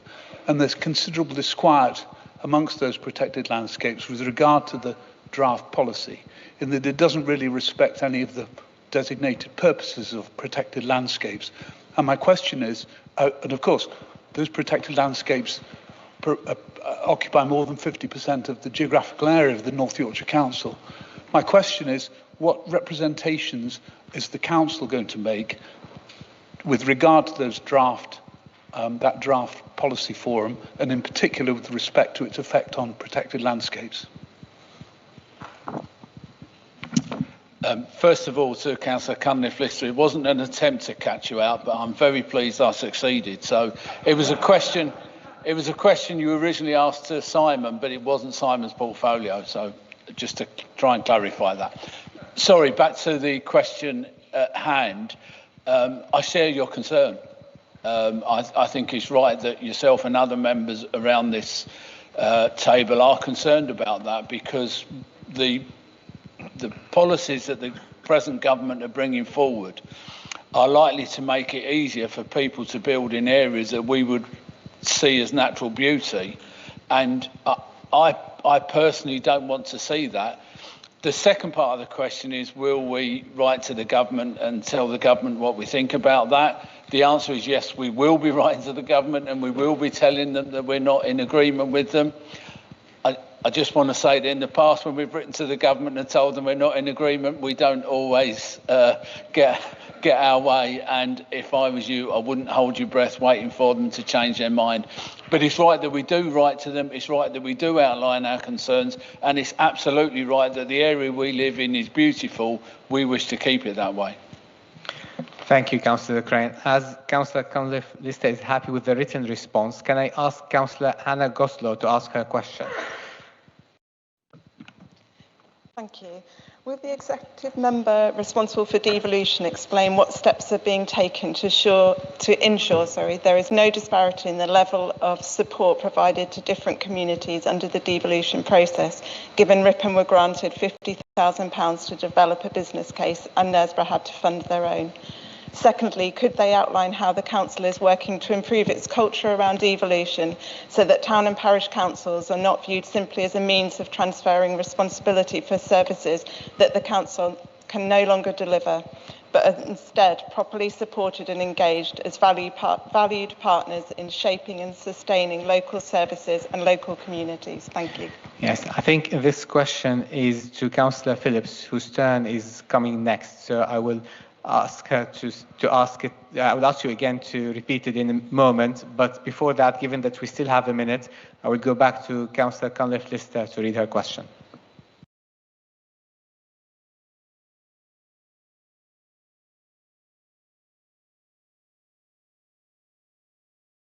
Thank you for giving me the opportunity to ask the question. I had two questions. One went initially to Simon Myers, Councillor Myers. Is that the one you're thinking I'm going to ask you?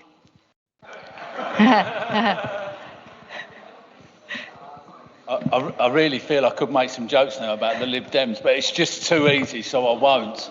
It's about policy HC6, I think, that you wanted to ask, Councillor Cunliffe-Lister. But it did go to Simon in the first place.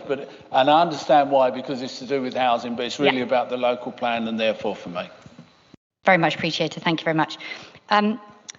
The proposed HE6 NPPF policy waters down the ability for community groups to create genuinely affordable local housing, which is critically needed in my division.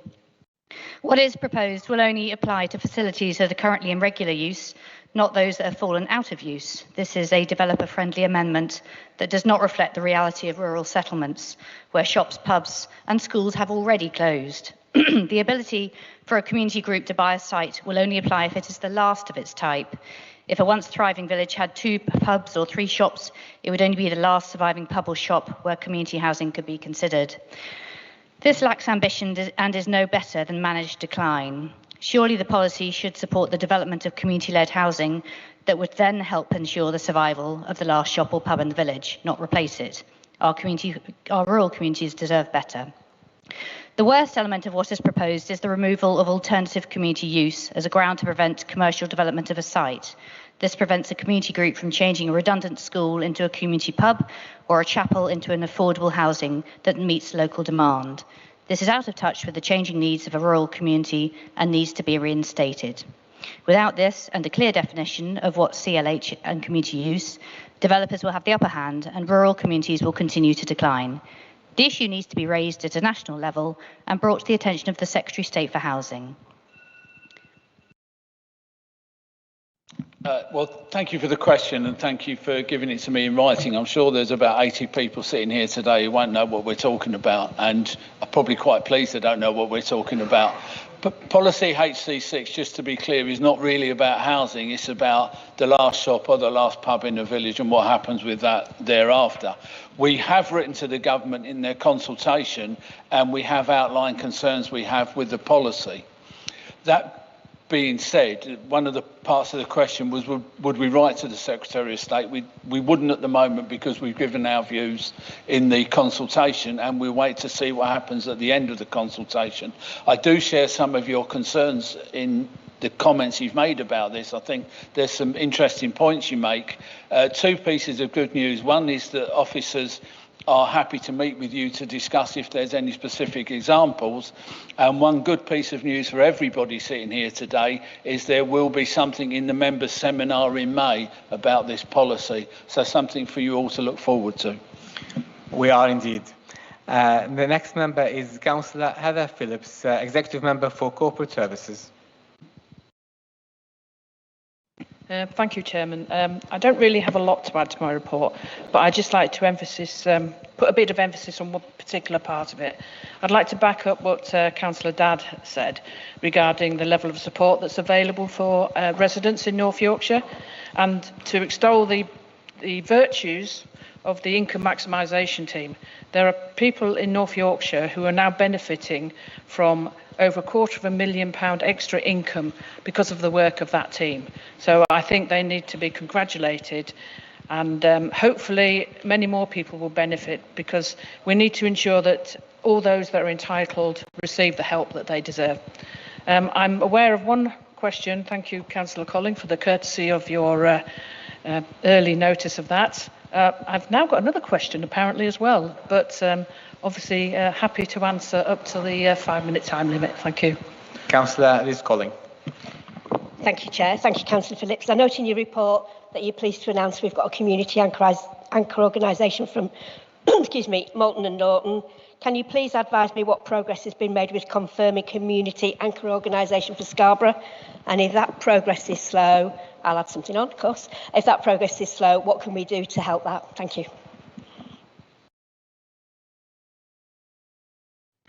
Thank you, Councillor Colling. I think it is recognised that the community anchor organisation model, while it works quite well in rural areas, is possibly not quite the right model, especially for Scarborough or Harrogate. I'm not sure if many people know the complex nature of the voluntary sector within Scarborough. It has various levels of engagement, governance, capability, sustainability, and in my view, you aren't part of that. You can't be part of that conversation if you're just basically a Facebook group. You have to actually have some skills to bring to the organisation. So I think that's why the team, the localities team, have taken the view that it's not going to be a organisation, it's going to be a collective. But we'll have to see how that progresses. I know that it may seem to be slow progress at the moment, but hopefully now we've got past that initial attempt, we can get on with the collective. And I know that there are a lot of different voices in Scarborough. It's a very complex area.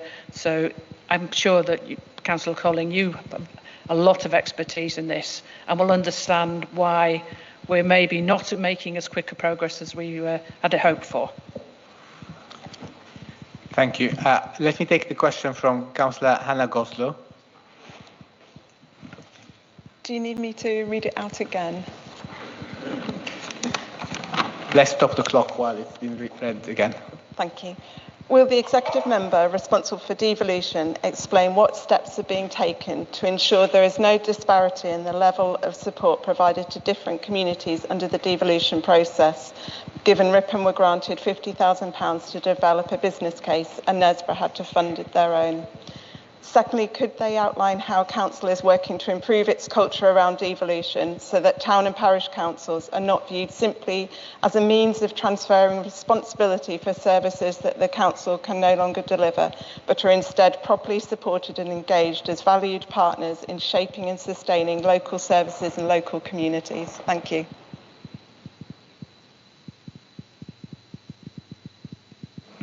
Thank you very much for the second reading of that question. I'm not entirely up to date with the cost of the business plan. I obviously have to ask questions about that, but I don't think there's any doubt that there is an appetite for devolution within the executive. We are very keen on this, but we would rather that it was pushed up towards us. We'd like projects to come to us, and we're making it easier for projects to come forward as we've the scheme of delegation has gone so that officers can make more decisions and therefore hopefully get the results that people want quicker. So I think you need to give me a little bit of time to maybe go into more detail on that. So I'll ask my team to maybe come back for a written answer. But there is no lack of appetite for this. We do not want to impose services on people and expect them to just take up the slack. There's got to be something in it for them, and hopefully as Knaresborough and places like that come forward, people can see that it can work for their locality. So you're all hopefully in touch with your various town and parish councils and maybe can give them some confidence to actually think about going forward and come up with projects, because we can't magic them out the air. It's got to be driven by you. So thank you. Thank you. Councillor Murday, did you raise your hand?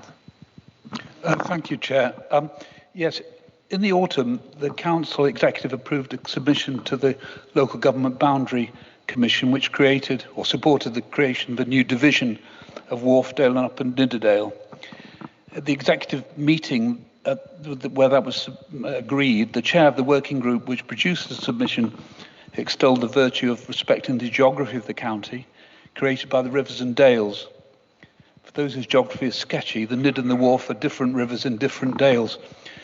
I'd like to draw the Council's attention to the fact that a round journey from the two most distant settlements in the new division takes 3 hours by car. I can drive to Glasgow from here in that time. My question is, does Councillor Phillips agree with me that this is not in keeping with the ambition to create the most local of local governments, and will she write to the Boundary Commission to express that concern?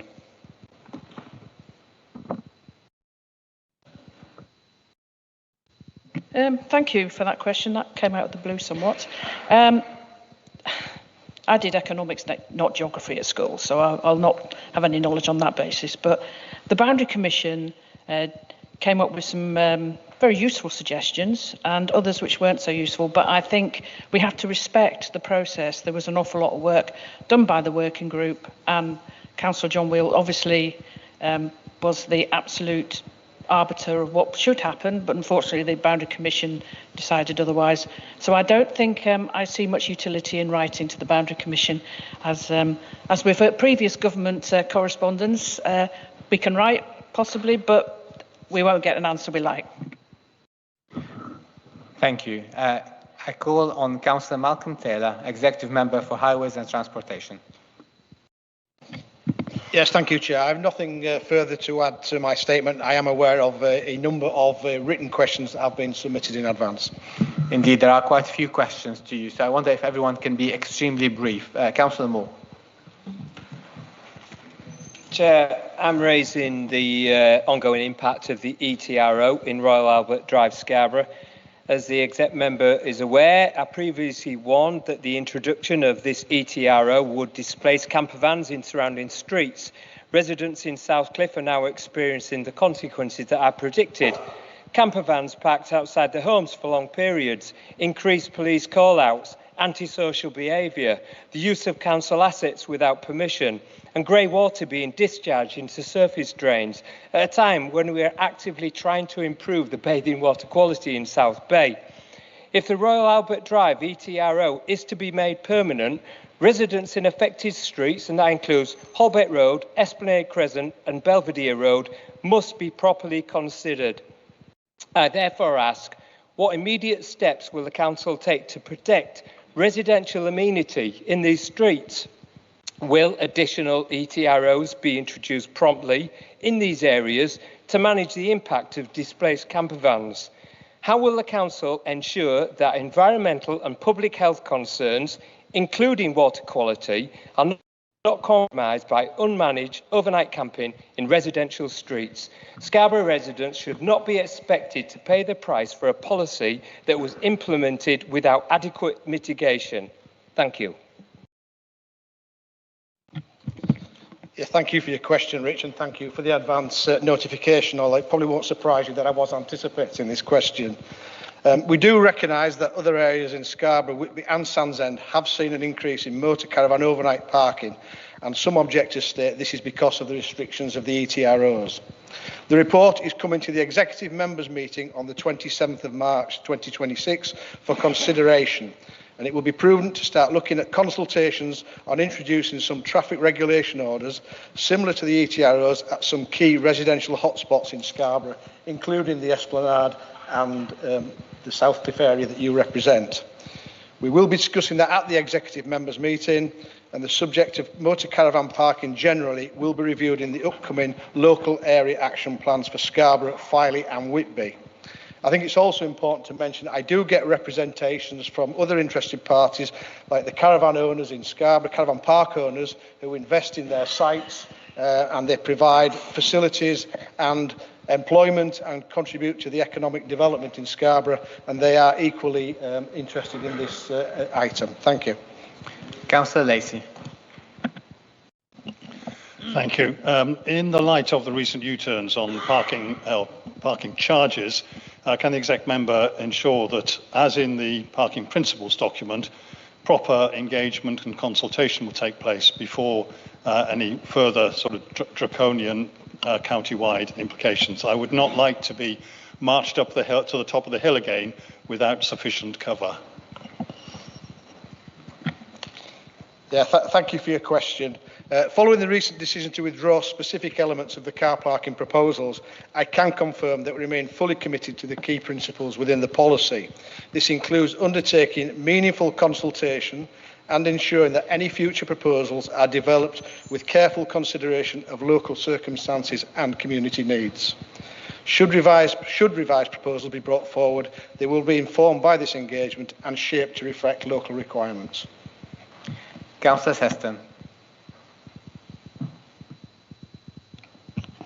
Thank you, Chair, and Councillor Taylor. In my division, there's two large housing developments, Orionsfield and Middle Deepdale.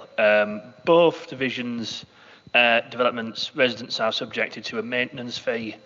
This fee is to cover things such as maintaining of the roads, drainage, street lighting and paths and green spaces normally done by the council before the roads are adopted.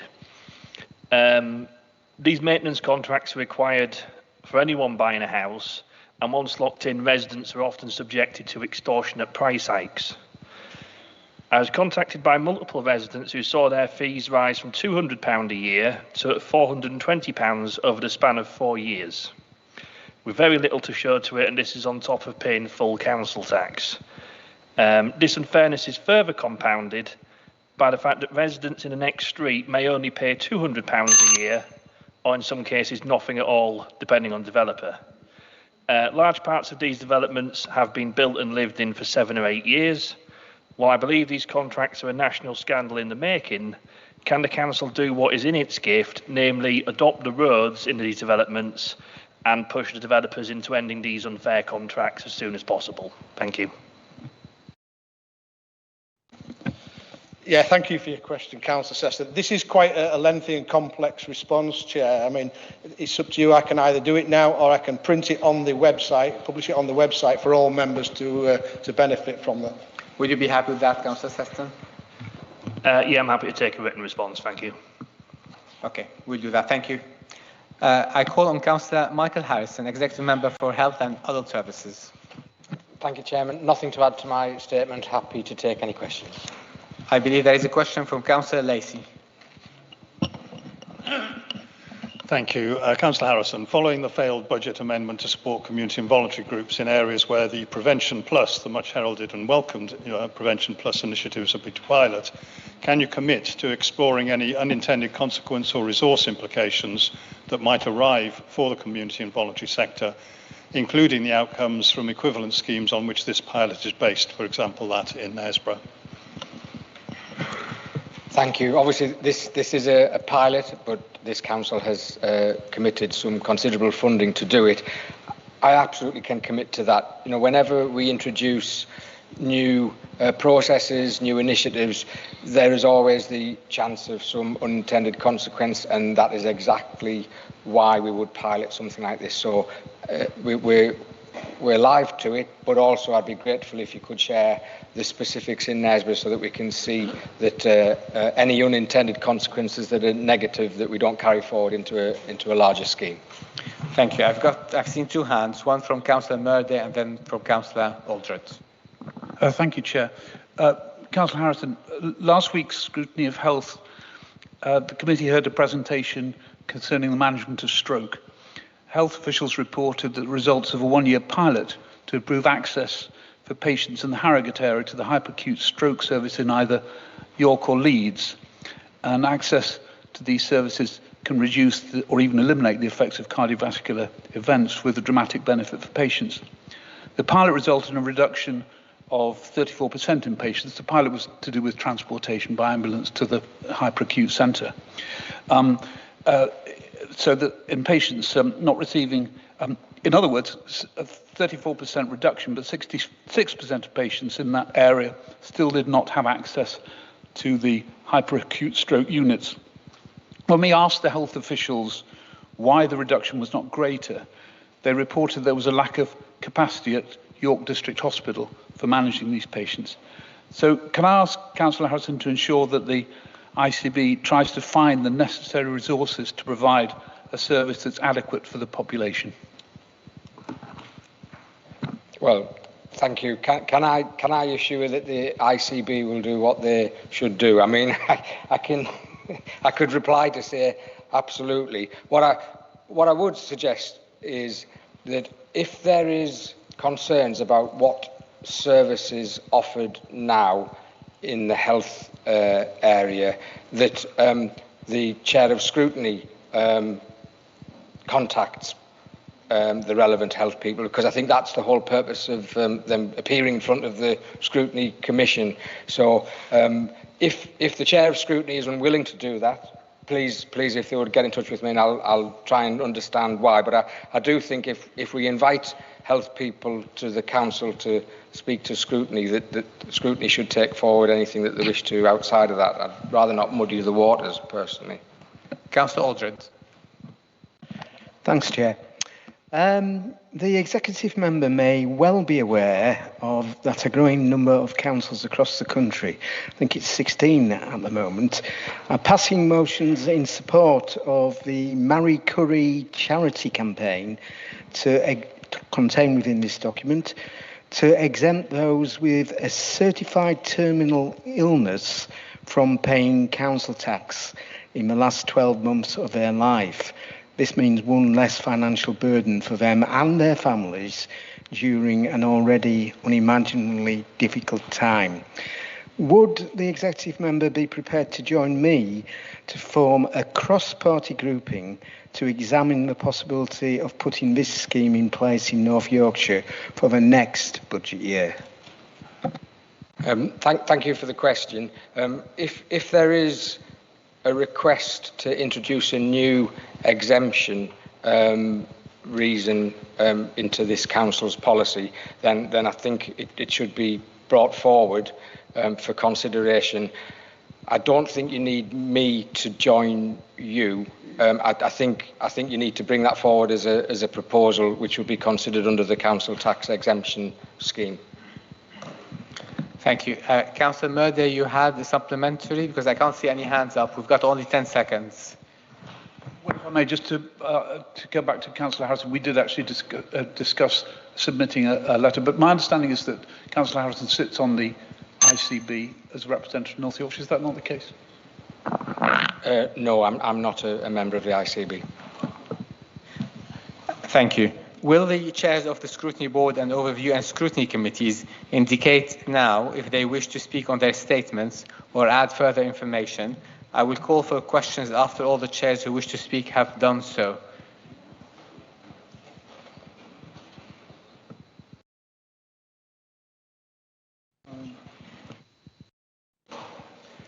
Councillor Dace, that's a question to one of them, presume. No, I'd like to make a brief point of order if I could. What's the point of order? The point of order is, I'm sorry. In regards to taking of questions, and apologies that we've seemed to be not necessarily confused, but actually trying to work within the deadlines that have been given us over the last few years. And I'm sure that those sat around this illustrious table and any in the future would want to have considered carefully framed and pre-submitted questions, if at all possible. However, over the last 2.5 years, the time available for that has been cut in half. And for anybody who works, that makes it virtually impossible from Tuesday evening to Friday lunchtime, as well as to coordinate. I know it's coming to the Constitutional Working Group on Friday, but I wanted to defend the fact that we are seeking to make this an accountable chamber and ask appropriate questions. We'd much rather form them more clearly. There were only 12 people out of the 90 around here today who were able to put in pre-submitted questions, and I don't think that's good enough. That's what I wanted to say. Thank you. That's coming to the Constitution Working Group. Councillor Dadd. Indeed. I think we should be absolutely clear and make clear that 12 people, it isn't just 12 people can submit questions. There is a scheme, and it's misleading to say that there isn't an ability for any member of this chamber to ask a formal question of any accountable member of this chamber. We have a scheme that's published on the website. It can be done at any time. So please don't mislead the public or anybody else. Thank you, Councillor Dadd. Back to the chairs of the Scrutiny Board and Overview and Scrutiny Committees. Anyone wish to speak to their statements or add any further information? I can't see any hands up. So now we move to the questions to the chairs. First, the Scrutiny Board. Does anyone have any questions to Councillor Karen Sedgwick? No. Corporate and Partnership Overview and Scrutiny Committee. Does anyone have any questions to Councillor Andrew Williams? No. Scrutiny of Health Committee. Does anyone have any question to Councillor Andrew Lee? No. Transport, Economy, Environment and Enterprise Overview and Scrutiny Committee. Does anyone have any questions to Councillor David Staveley? Councillor Foster. Thank you very much, Chair. I just wondered if there's been an update. I wrote to you about changing the potholes and repairing them differently by using bitumen because they're degrading. You said you were going to get in contact with the executive member. Is there any update on that, please? I'm actually got a meeting later today with the director, so when we've had that mid-cycle briefing, I'll come back to you with an answer. Thank you. Thank you. Any other questions to Councillor Staveley? No. Children and Families Overview and Scrutiny Committee. Any questions to Councillor Barbara Brodigan? No. Housing and Leisure Overview and Scrutiny Committee. Any questions about that committee? Councillor Steve Shorat is not with us today, but any questions could be passed on to him. No. And in her new role as Chair of Care and Independence Overview and Scrutiny Committee, any questions to Councillor Barbara Brodigan? No. Item 13, I will call on Councillor Carl Les to move the recommendations regarding the use of special urgency procedures since the last meeting of the Council. Thank you, Chairman. Move that the report be noted. Do we have a seconder? Thank you. Is there anyone who wishes to speak on this? No. Councillor Les, would you like to add anything else? This report is to note only, so there is no need for a formal vote. Item 14, are there any questions for the chairs of any other council committee under Council Procedure Rule number 10? Councillor Timothy. Thank you, Chair. My question today is to the Chair of the Audit Committee. Working with my friend, Harrogate Town Councillor Patrick Milne, I inspected the changing rooms on the Harrogate Stray, which we had been informed by North Yorkshire Council surveyors, who also attended, had been out of use for 8 years. They'd even changed the locks so we could access it. When we attended the site, it was in fact in use for storage, and the boiler was on, heating the building to a very comfortable temperature. The local children's football club, who were the relevant users, had a key which had been originally arranged by Harrogate Borough Council. If this has happened in Harrogate, it could happen elsewhere. So I'd like to ask what assessment the Audit Committee is making of the Council's property assets and of regularising any legacy contracts regarding them. I'd also be very happy to receive in writing how much it has cost North Yorkshire Council to heat this building, and I'm sure as would many other members. Thank you. Thank you for the question. I would have preferred it if you could give it to me in writing beforehand. If you could give it to me in writing, I will get you a written answer. I have no information at the present time. But thanks for bringing me in. Excellent. I can't see any other questions on the Council Procedure Rule 10. That is the end of the agenda for this meeting of the Council. I declare the meeting closed. The live broadcast will now stop. Thank you all for your time.